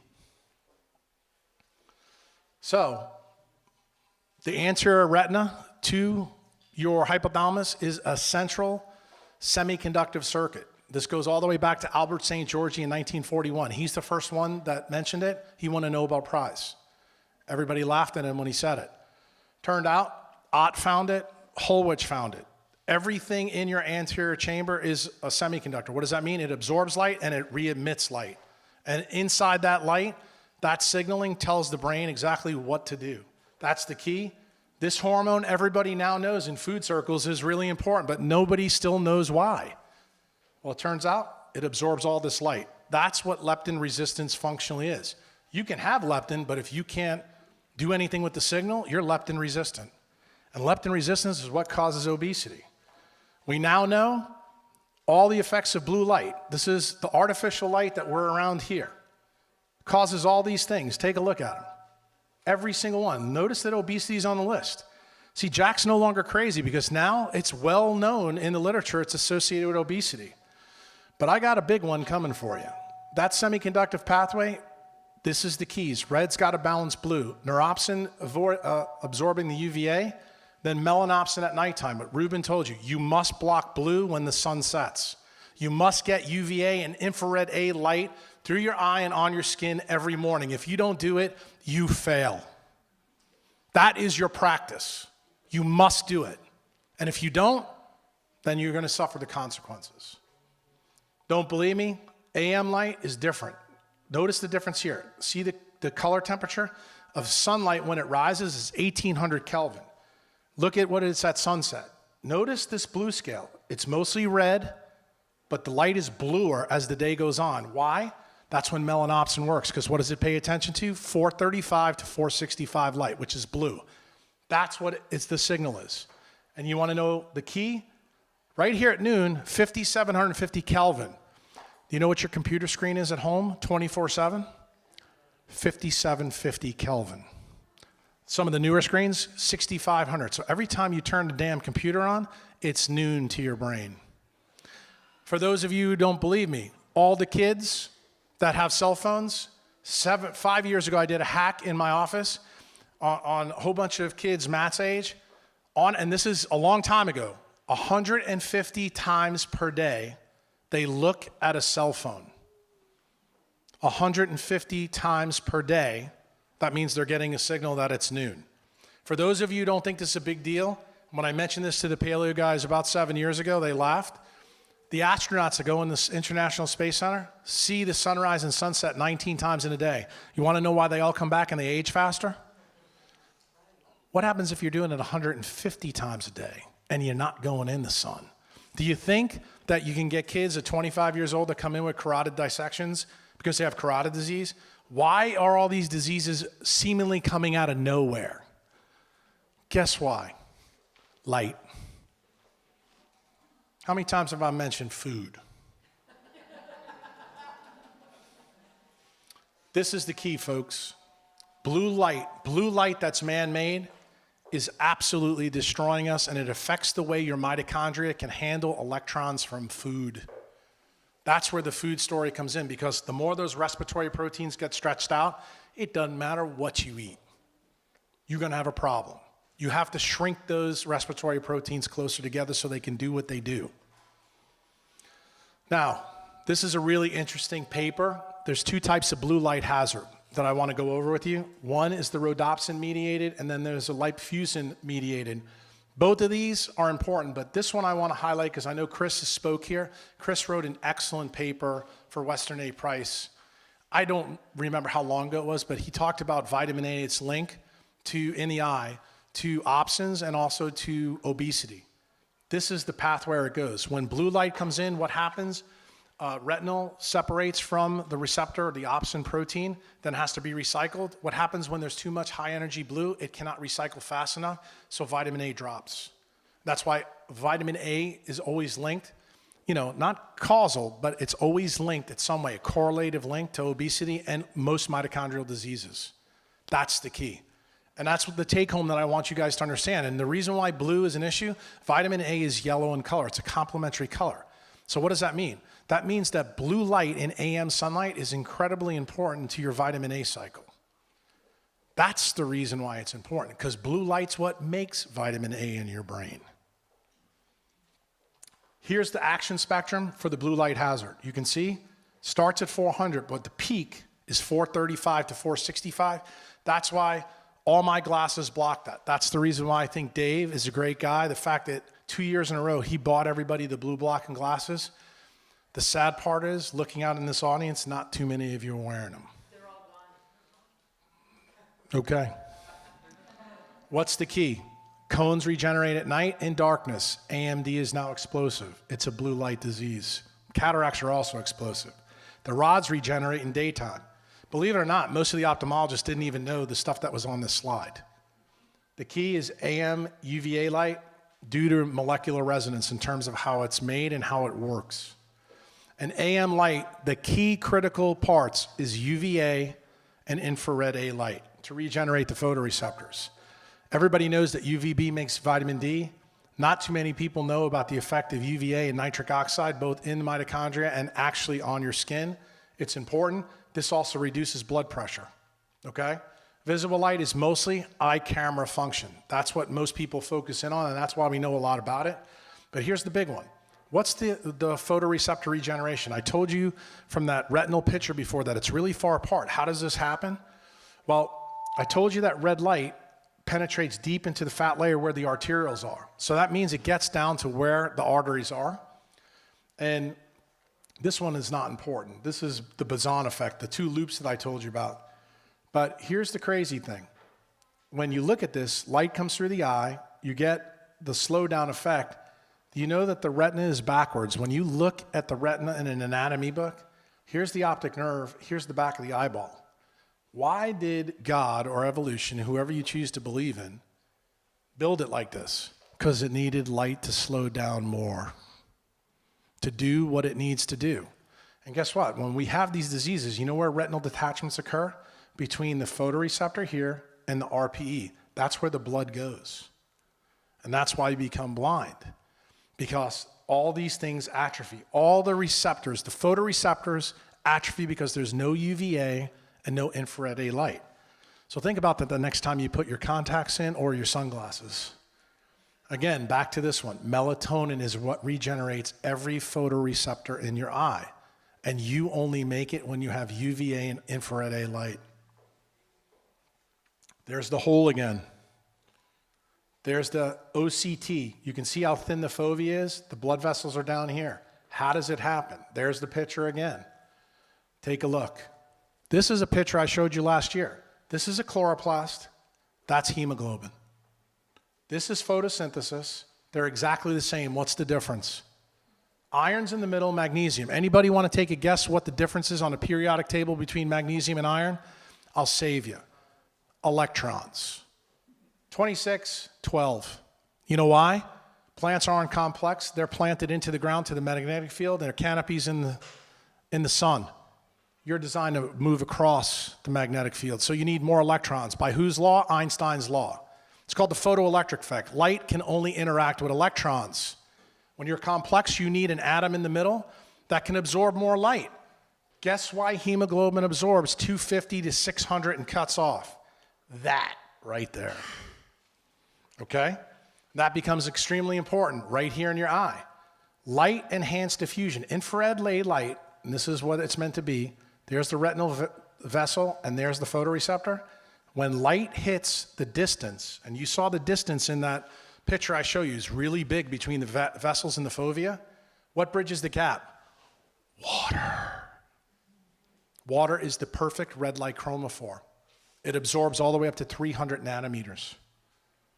So what happens when the light comes on, when that AM sunlight comes on, it changes the density of water and makes a fluid wave go there. So there you got McKissick's work from this morning coming right to you. That is a soliton type of sound wave that crashes in to the photoreceptor to help regenerate it. There's where light becomes a sound wave, what we call an electromechanical disruption. And it goes further. So what's the big difference? The velocity speed is what changes in the photoreceptors. The backward retina, told you before, it slows light down. You need the light to slow down. Everybody thinks the speed of light is constant. It is. By whose law, Josh, does that change? Isn't that Fermat's law, that it changes when the medium changes? See, we're not talking about the speed of light in space. Now we're talking about the speed of light in your tissues. It follows a guy's principle called Fermat's law. And Richard Feynman made that really important when he discussed quantum electrodynamic theory. I don't expect any of you to know it. But the reason why it's important, it's the reason why your retina is ass backwards. Again, the majority of sunlight that falls to Earth is infrared A. What did Ruben tell you why we got so interested in the quantlet of using photobiomodulation? You now know it's one of the ways that you can regenerate the photoreceptors of your eye. What if I told you that we could make the third eye in your radial artery by delivering infrared A light, because you know it penetrates right in, because I showed you a picture, didn't I? So if you're an idiot and keep using blue light, can you work around this in a certain way? The answer is you can. Turns out the retina is the key to getting energy into all the growth and metabolism pathways in your body. I know that most of you don't believe that. But I got a little bit more coming for you. We're back to the slide. Energy and mass, they're both the same. The only thing that's different is the environment they come in. This was a famous paleo book, but take a look here. It all starts with light through the eye. This is the biggest false narrative on the planet, and 99.9% of people believe it. Now you know why I don't. Now, anytime you open a book, take a look what it says. Yes, circadian rhythms do actually affect everything. Take a look at that one. The eye is a metronome for the body. These are all published. Okay, take a look at that one. It's all there. See, 12 years ago, 5 years ago, 7 years ago, nobody believed it. Because they needed to have sites and research. You know why? Because a scientist relies on that. But you know what a quantum clinician relies on? That's why me and Ruben have become good friends. We're really curious. And we're observers of reality, meaning that we look very carefully. Observations are the first key step in any science project or experiment. So I come back to this one. You learned about this one last year, then you learned about this one. The mitochondria makes the C inside of you that also captures light. Okay, and the light that it captures, according to Pollack's work, UV, and IR. It covers the entire solar spectrum. That's why life is the key. And why I told you before that around every protein, you have a hydration shell. That hydration shell, the reason why zinc and copper are important in enzyme function is because when light hits it, it makes a redox pile. The redox pile makes those free electrons. Those electrons change the density of water. That's actually what makes the protein work. It's not the mineral. The mineral affects water, and water is what drives the process. If you don't believe me, there's studies out there that now show that water around the ATPase makes the ATPase 100% efficient in red light. Find me any other engine on this planet that can do that. And you know what they also found? When they remove the water from it, it's not efficient at all. So what's really important, folks? These are all things designed to make you realize things that you've missed.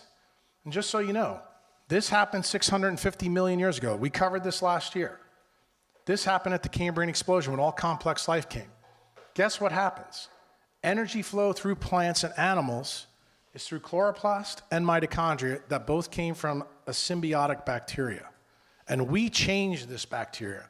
It only works with oxygen versus the other prokaryotes that are on the planet. But what does it absorb?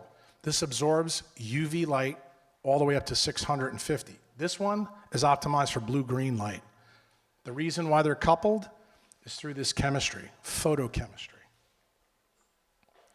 And this is the key. Your future is totally tied. This is Doug Wallace 101. When you become a mitochondriac, you realize your sixth sense is your mitochondria. It pays attention to every electromagnetic wave that's present in your environment, and it makes the adjustments.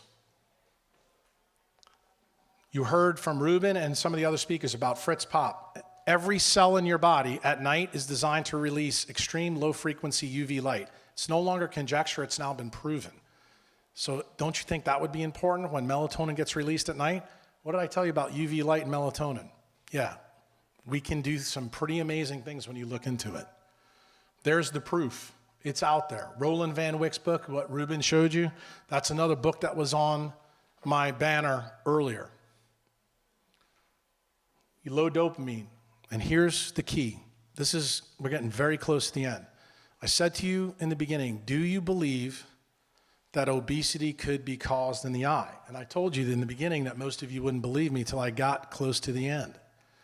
Well, what happens when you have a low dopamine state, the choroid in the back where the RPE is, the first thing that happens when it loses light energy, it gets thicker. I want you to notice what that says. 2017, the first change that occurs in childhood obesity is thickening of the choroid plexus in the human retina. So how freaking crazy am I now? Tell me. Is it that maybe we've not understood light, water, and magnetism to the degree that we need to? My advice to you is I think that's true. And you probably now know why I have a big disdain for a lot of modern research, because it's all manufactured and it's not tied to observations. Just so you know, every nutrition study ever done on this planet has been done under blue light. So you still believe everything you believe about food. Now you see why I had the perspective I had 7 years ago. I don't believe a damn thing in the food literature. But you know who I do believe? I believe Western A. Price. You know who else I believe? I believe Albert Schweitzer. You know why? They observed humans in their natural environment. That was the key to their observations, and to this day, this foundation still doesn't really appreciate what that brilliant dentist really found. So maybe it's going to take another dentist to wake you up. Here's the blue light guidelines. You can see right around 435 to 465. So when you leave here, if you believe anything what I told you, you go to the eye doctor and get glasses to block that at night. Every morning you get up and you make like the Sphinx. That's my practical take-homes from the whole talk. That's all you need to do. See, the hippo and the lion doesn't need to learn how to eat, neither do you. And the only reason you believe you need to learn how to eat is because you have this thing in your head that allows you to break the laws of nature. That is the key problem. Start there and innovate your way back, and I think you'll surprise yourself.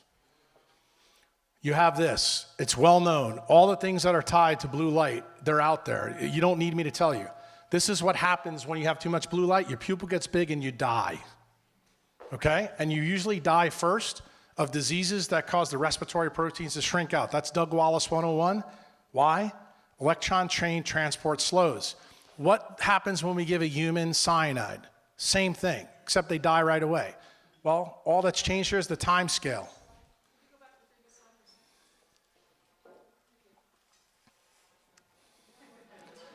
Here's the problem, folks. I want you to read it and weep.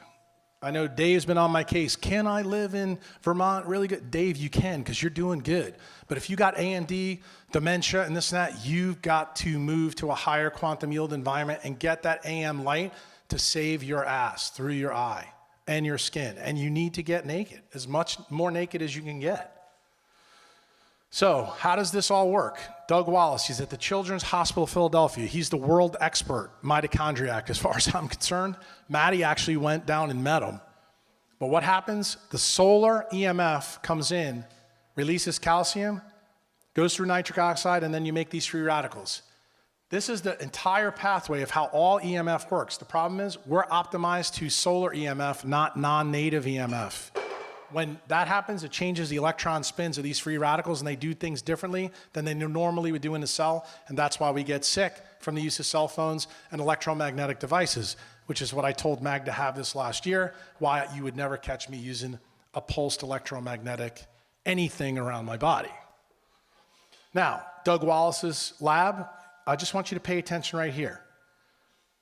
The position, the geometry of what's present in a mitochondria is 100% tied to energy generation. So what did I say to you earlier?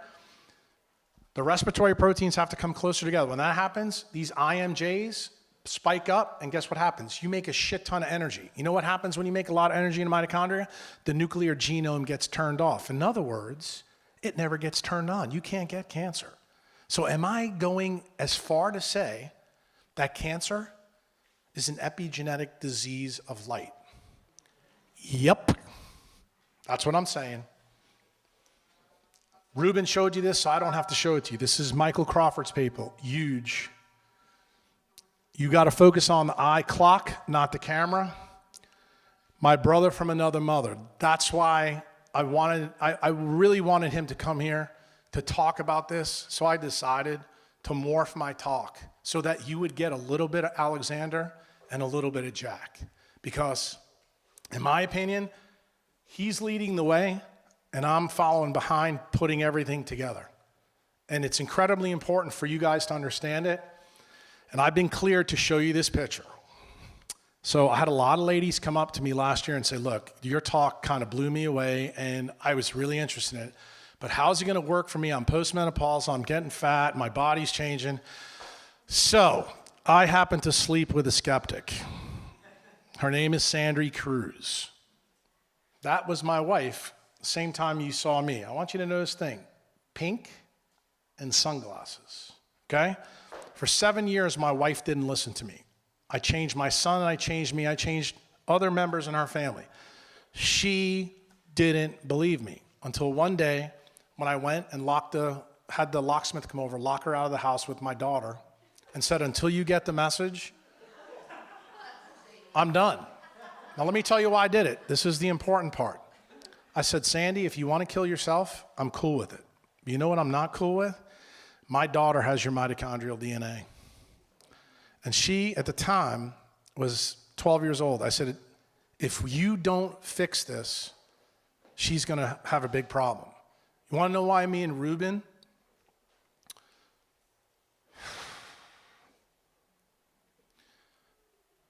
Why we're friends. He's got the same issue. It took me doing this to my wife for her to get the message. I wasn't trying to force her to do something. I was trying to tell her it was the key to fixing my daughter. So, thing I'm most proud of,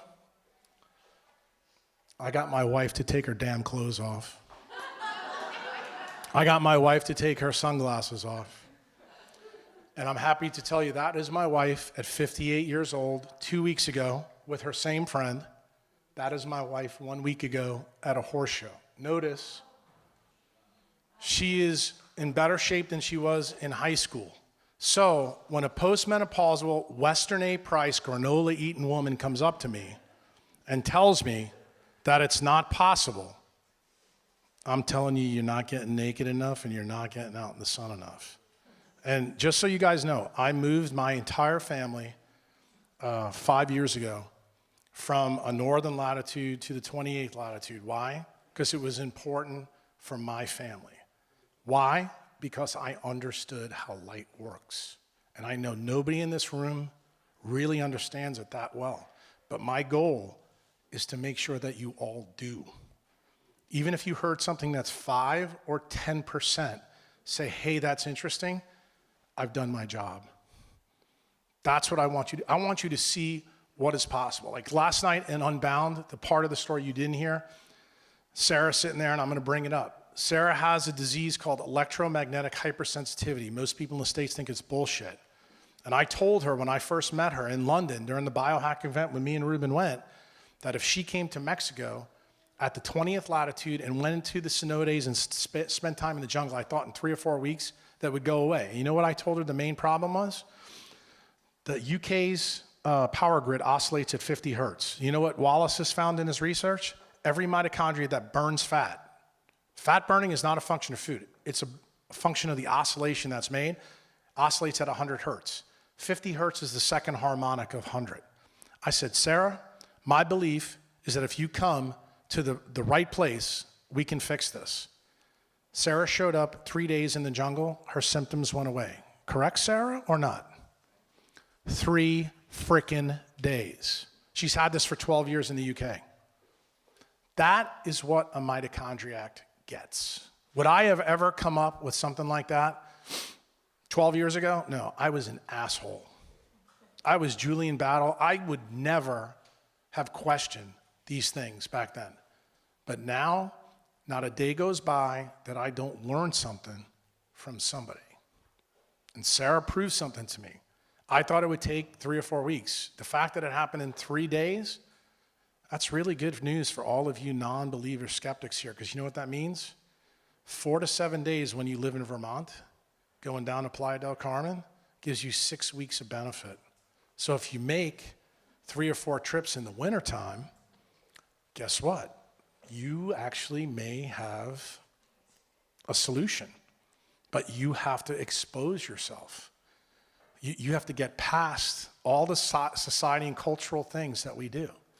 And it's our biggest thing. You heard what I said in the movie. Do the stuff that scares the shit out of you. This scared me. You heard Ruben say a little while ago that he didn't want to talk to people about doing shamanism. I mean, Josh will tell you, we've talked. As an MD, to tell the world what I'm telling you guys, do you know how counterintuitive this is to the medical profession?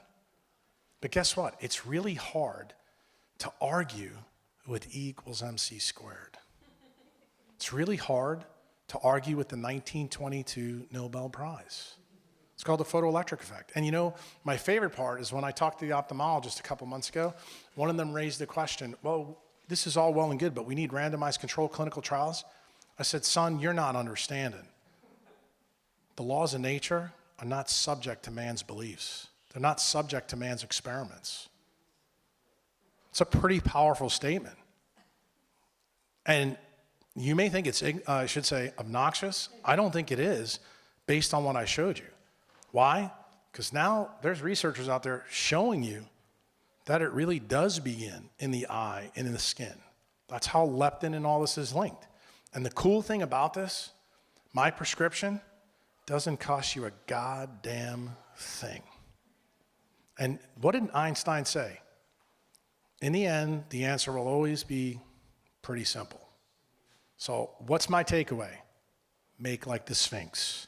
Ground to the ground, take as much clothes off you can. For the ladies in the audience, there's a company in the UK, I'm putting this on Sarah. They're called Kaniki. They make bathing suits that allow UV penetration so you can be naked without naked, okay? And I can tell you, coming from the South, it's my biggest problem. I think up here in Vermont, you guys are a little bit more hippie-ish and weird, so it probably would work, but you guys don't have great quantum yield here. So the reason I mention it to you is whatever you can do to help yourself. An infrared A light can work many different ways. We came up with the Quantlet, but you can use sauna. You can use the geothermal units like that you see in Iceland. That's the reason why the Finnish and the Scandinavians always use heated pools. Why? Because they're getting part of the sunlight they don't get through heating. Remember, heat is infrared light, and we don't realize it. Okay, I'm done.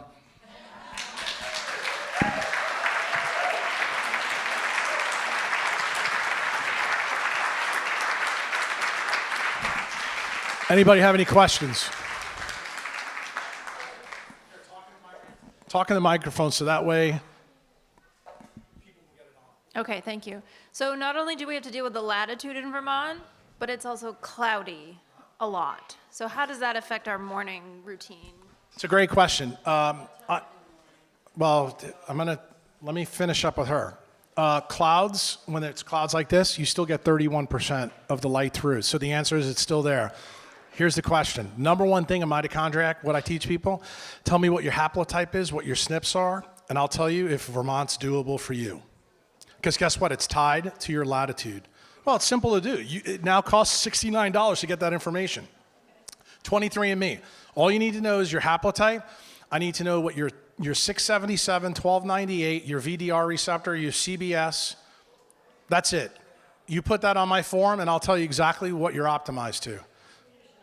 Well, that's good. I'm Swedish and Irish too, but you know what the key is? If you have any mitochondrial diseases and you're trying to reverse them, Vermont may not be your place. But guess what? If you don't, I told you, I was able to fix my obesity with a simple, and I stayed at the same latitude at the time. I was at Nashville when I did it. But why did I relocate further south? Because I was trying to fix my wife and my daughter. And you see, 5 years. 677, 1298. Just so you guys know, these are all tied to the COMT gene and also dopamine and melatonin. That's the reason why they're all important. Because, you know, you hear all this BS from the functional medicine docs about methylation. Guess what? How you get methylation right? Sunlight. Surprise. Nathan. All right, good. So I need some cataract surgeries. What am I going to tell an ophthalmologist? I got 2 members going through this right now. You're in a tough spot. So one of the people is going to have custom lenses made in Germany and going to have them implanted. The ophthalmologist was okay with it. So I would tell you the key with lens repair, and this is where the Japanese ophthalmologists that I told you I spoke to, they're way ahead of us. Right now, the standard lenses in the United States all block UV. That means both A and B, and they block 50% of the blue. So what I would, I don't recommend these things because I'm not an eye doctor, but if I had to have the surgery, I would have no lens with no UV protection at all, and I would only block about 10% of the blue. The reason why, I think it's easier to block the blue with glasses, you know, at night, and it's just one of the things you have to do. But the key thing is the UVA that gets through, that 3% that gets through that I showed you how incredibly important it is for melatonin. Now, I will tell you some good news. I've got some biohackers on my forum who have had cataract surgery, and one of the things that I found, it took me a while to figure it out, that you still get UV light assimilation through your sclera of your eyes. So if you actually do a lot of sun gazing, and how I do sun gazing is different than everybody else. I don't look directly at the sun, about 15 degrees off angle, but I'll sit there 15 or 20 minutes. It actually helps. Here's the other key thing, and Ruben's probably gonna kill me when I say this, but I've got a couple ongoing hacks with people with your problem. We're using the Quantlet, because what the Quantlet does, it puts photobiomodulation, red light through your artery. Remember I told you the picture in there about regenerating the photoreceptors? I have found that if you absorb more infrared A light, you can absorb more UV light. So when you have a problem like this, it becomes a very interesting situation. Now the problem is, this is like at the edge of science. And that's what a mitochondriac or a biohacker is all about. We hack these things. Ruben hates when I talk about these things. So I would tell you, hybrid tanning is a way, and the best way to do it, Alexander Wunsch, and I'm gonna put Ruben on this. Ruben's got a good friend, and he sits on our board of Quantum Dynamics. James Carroll, he makes Thor Industry beds. These are basically like tanning beds that are nothing but red light. They give photobiomodulation. If you can find a practitioner, or say as a community here in Vermont, that you could get a booth up here, because they cost about 40 grand. But if you guys go and pay like 100 or 200 bucks a pop, then when you go outside, if you have a poor light environment, which you guys do have here, when it's present, you'll absorb even more. So that is a way to biohack Vermont, okay? I think it's a great idea, and I hope somebody in the audience says, shit, why couldn't we do that? Why couldn't we pool our money together and buy a unit, maybe talk to Tree, maybe Tree can keep it here at the farm and everybody can come here and get their 15 minutes, do it 3 times a week? Why not? I mean, let's face it, it's a farm and we're animals. The problem is most of the people in this room are zoo animals. I'm trying to turn you back into being a real animal. And I think that's something that Western A Price actually would be behind too. All right. Hours of daylight. Same thing with her question. I need to know data. If I don't know the data. See, remember what I showed you in Wallace's video with the geography? Your mitochondrial haplotype is tied to your latitude. That's why mitochondrial changed. Why? Because when you live at the equator, you're L0, meaning you don't have to uncouple at all, because you need all your energy to run away from things. The further you are away, that's when you start to have more problems. And guess what? Most people in the United States come from Northern European ancestry, so we all uncouple. But one of the things that I do want to tell you, because a lot of people have talked about it today, but I want to tell you the real reason it works. CT, you heard Ruben say, is a magnetic effect, and it is because it affects water. But I'm going to tell you the number one effect that nobody ever talks about. Cold stress and heat stress release a protein in you called HSP70. HSP70 is called heat shock protein 70. And you know what it does? Its main function? It keeps the 3D architecture of proteins perfect. Remember the slide I showed you about McKissick's lecture about how light hits the protein and makes a wave, it makes a soliton? Well, the reason why cold also really works, it keeps your proteins that are misfolded or bent, which is all the neurodegenerative disorders, in better shape. So CT from neurodegenerative disorders, huge. So if you want to keep this a human brain instead of a chimpanzee brain, CT, and this is something that everybody in Vermont can do, because Lake Champlain is cold as shit. And just so you know, the target temperature is between 50 and 55 degrees, and I personally think it's okay. And if you saw the slide that I showed for Nathan and Matt, that superior cervical connector, when that goes there, that sends a signal straight to your brain. You can really change and affect the proteins in your body so that when you get little UV, like we talked about, even if it's 31%, it's still helping you, because guess what? These proteins are optimized to absorb every last little bit of light if you're there. And that's why Ruben told you guys, if you wear glasses and you're outside, this is what I do. When I'm walking on the streets in New York, the glasses down. When I need to see, I go like that. That's how I do it. You need that stimulus through your eye. Your eye is the key to your kingdom. What about protecting the eye from the sun? I mean, all my life I've been outside in the snow and sailing and lots of reflection. Can't the eye be damaged without protection? Absolutely. You heard what Ruben said. If you go on the equator for 12 hours a day and you're an Irish dude from Sweden, yeah. But what did I just tell you earlier? The more infrared A light you get, it protects you from UV damage. Remember the slide that I showed you about histidine and the uricanic acid? It actually works. The IRA light protects you from UV. But I still agree with you. If you have an albedo effect from the snow, there is a limit to too much. But here's the problem. We live in a world where it's too little. So do I want to spend a lot of time telling you about too much? If I was given this Western A Price talk in Ecuador, okay. Then we need to talk. You're in Vermont. I think it's impossible. Even with snow from the albedo effect, I don't think you can get enough. Why? Because you're now a zoo animal that lives in a non-native EMF blue lit world.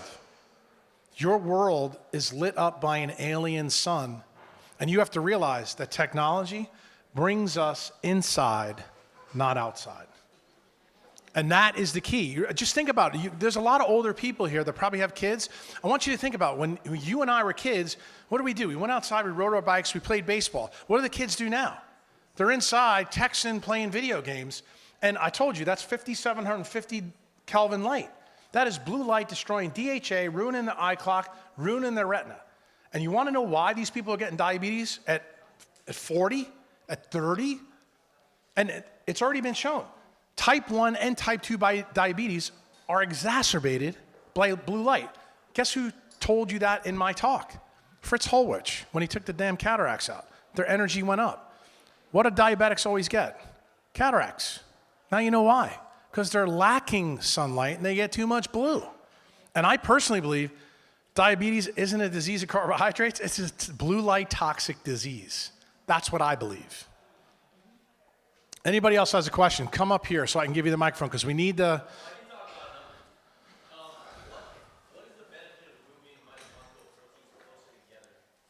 Oh, the benefit?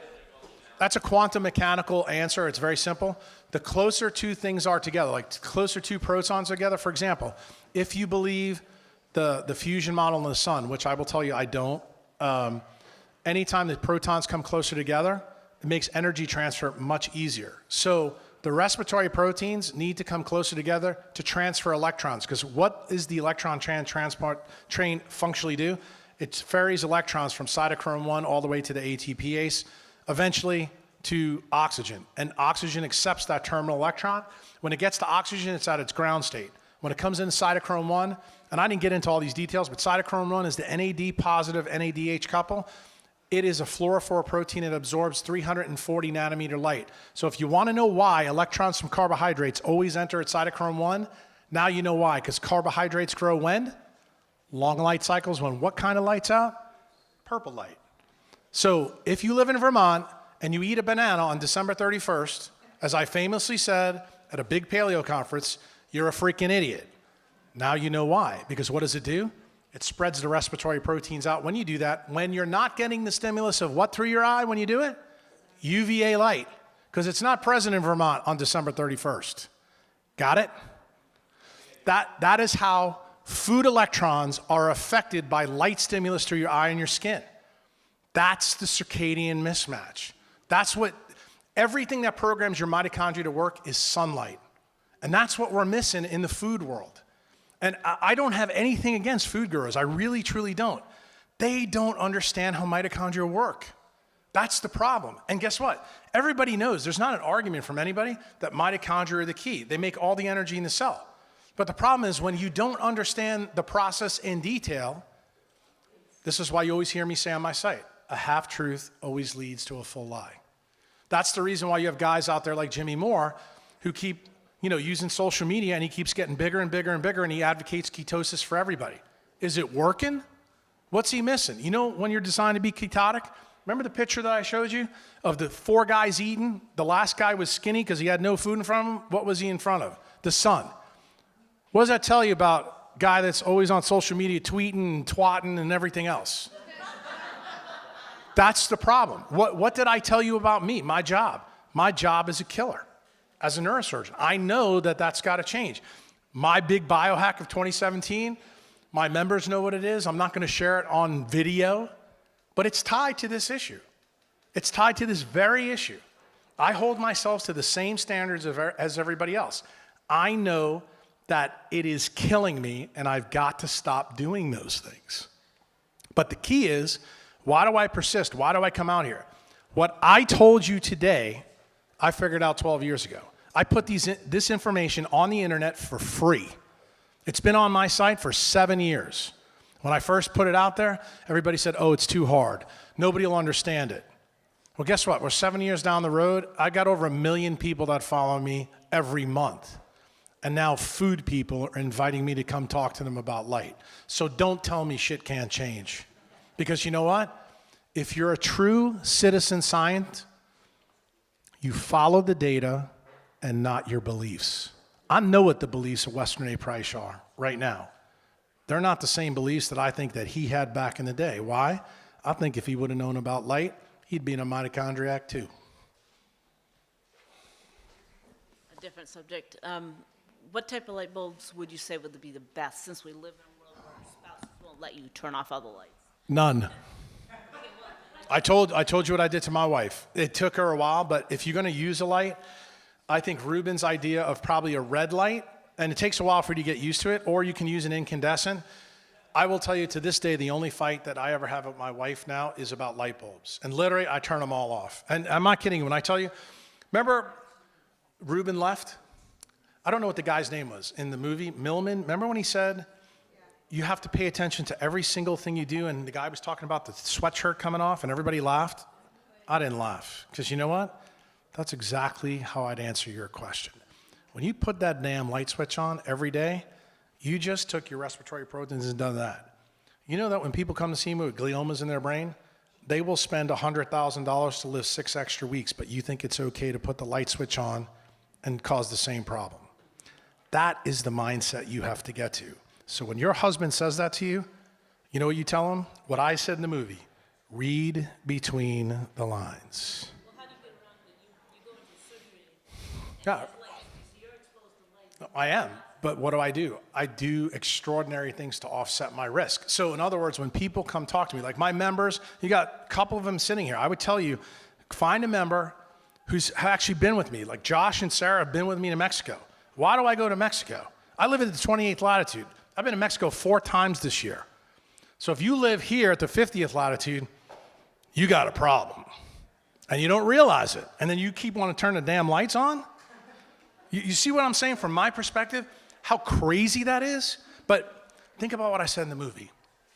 The answer is right in front of you, and why don't you see it? Because you don't make any dopamine. I'm not kidding you. I'm being dead serious. When the dopamine levels go low, when you're faced with the answer, you're like, wait a minute. What did Ruben say? Everybody who's a biohacker wants a shortcut. You think that you can shortcut light? If you say yes, you're not part of my tribe. And I'm being honest with you. But what I'm trying to say is I want you to understand that light is fundamental.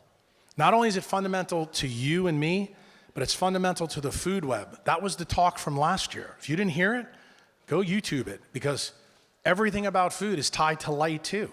All those electrons that food become are excited by light frequencies, and your mitochondria is the Rosetta Stone that deciphers that signal. And I didn't get into all those details. I gave you the surface skim. There's a lot more to this story.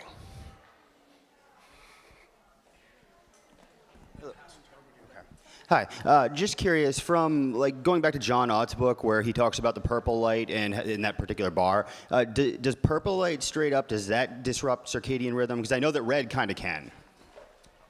Here, give me that. Let me answer this one first. This is a good question. For those of you who haven't read Ott's book, there's a part of the book, I forget the name of it. It was a restaurant in Chicago where he did a very interesting biohack.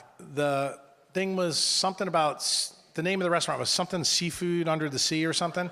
But it was, what was it? Star of the Sea. And it was in a famous hotel in Chicago.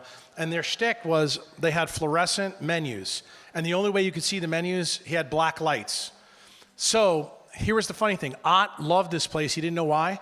So he went and talked to the maitre d'. He found out that the restaurant was open for 25 years and not one person ever had a sick day. Not one. And Ott said the craziest thing, when I went to this restaurant, every time I went to Chicago, I always wanted to go back. You know why? What I just told you, dopamine. Because when you have and you're around UV light, you become euphoric. Why? Because you release what? Beta endorphin. What else? Your blood pressure goes down because UVA light, nitric oxide. It's a natural calcium channel blocker. This is what people don't get. So to answer your question, so far, and trust me, I've been hacking this because this is a great question. I have told my members that in 12 years, I have not found a biologic toll yet to UVA light at night. And I'm concerned because neuropsin is on our skin and in our eye. But if you come to my house right now, underneath where my daughter does her homework, even when it's dark, UVA light, and an incandescent. That's the only light that's allowed on in my house in December when she's doing her homework. I'll tell you how serious this is.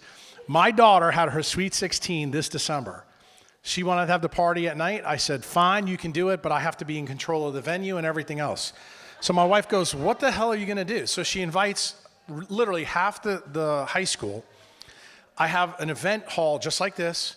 I changed all the light bulbs out to UVA lights, and we made it a fluorescent thing. They had fluorescent balloons. You want to know the crazy thing that my daughter learned? Every single kid came back and told Callie, they slept better that night. How do you like that? So that made a huge impact on her friends, because then Callie explained to these 16-year-olds, look, this is how actually it works. My dad can actually teach this. So what started happening? Kids I would have never talked to, they start coming over and they start to see me outside. I'm at Kinnicky, and they're like, tell us about this. So they're learning, and now they all have their screens on their phone. They're actually starting to pay attention. Why? You go and ask the kids, like if Maddie was here, he's left, he will tell you, and Maddie, am I lying that all your friends in high school, they can't sleep? And this is from a kid that's in high school now. He's one of my members. I've got tons of them now. I never thought in a million years, 7 years ago when I started putting this information on the internet, that kids, when he showed up to Mexico sight unseen to hang out with me, I was like, this has got to be resonating with people. And you know the crazy thing? It's resonating with his generation more than the old farts. Because the old farts are too set in their ways to take their clothes off and go outside. Let me tell you something. The hardest thing for me to do is, I'm just telling, well, remember, this is Vermont. You need to come down south where the ladies won't go outside without their makeup on that has UV protection in it. And I'm just telling you, it is a huge problem in the South. And that's why people always ask me, why is the stroke belt and the heart attack belt in the South? It's very simple with this story. And I'll explain it to you. When it's hot outside, what do Southerners do? They go inside to air conditioning where there's no sun. What happens in the wintertime? When it goes below 50, they look like they're dressed for the tundra. So what did Rubin say? Humans never face a real winter. And it's the truth. And they never face a true summer anymore. I mean, you guys up here, you have to realize different zip codes lead to different problems. And the reason why is because the light frequencies here are different than the light frequencies in other places. And it's not just a latitude issue. I don't want you to think it is a latitude issue, because you can change your quantum yield by the clothes you wear, by the makeup you put on, by the sunglasses you wear, whether your contacts are polarized or not. And I didn't even get into all the polarization effects, how it changes the electromagnetic wave as it spins towards your retina, because it has an effect too. And that's called the Faraday effect. It's an optical magnetic effect. Trust me, girl, there's a lot of fat on this bone. People don't realize how incredibly complex light is. And until you realize it, you really will find this hard to believe. Before you mention the type of daytime blue blocking glasses you wear, what are they called? The lenses I have on now are Blue Tech lenses with a Blue Tech. And they have a BPI tint. If you talk to talk to Josh, or he can tell you exactly what the glasses are. You can buy them cheap. The cheapest ones you can get are on Amazon. They're Uvex glasses. They cost 10 to 15 bucks. They're plastic. They look like those old cataract glasses. They go over your glasses if you wear glasses, or you can buy the ones that Dave bought for you guys. It's not a big deal. I have these exact same glasses, same frame, except they're clear lenses. Those are the ones I wear when I'm working on the computer. Are they also called the BPI tint? No, this is the BPI tint. Those are called Blue Tech without. Blue Tech without. Yeah, without the tint.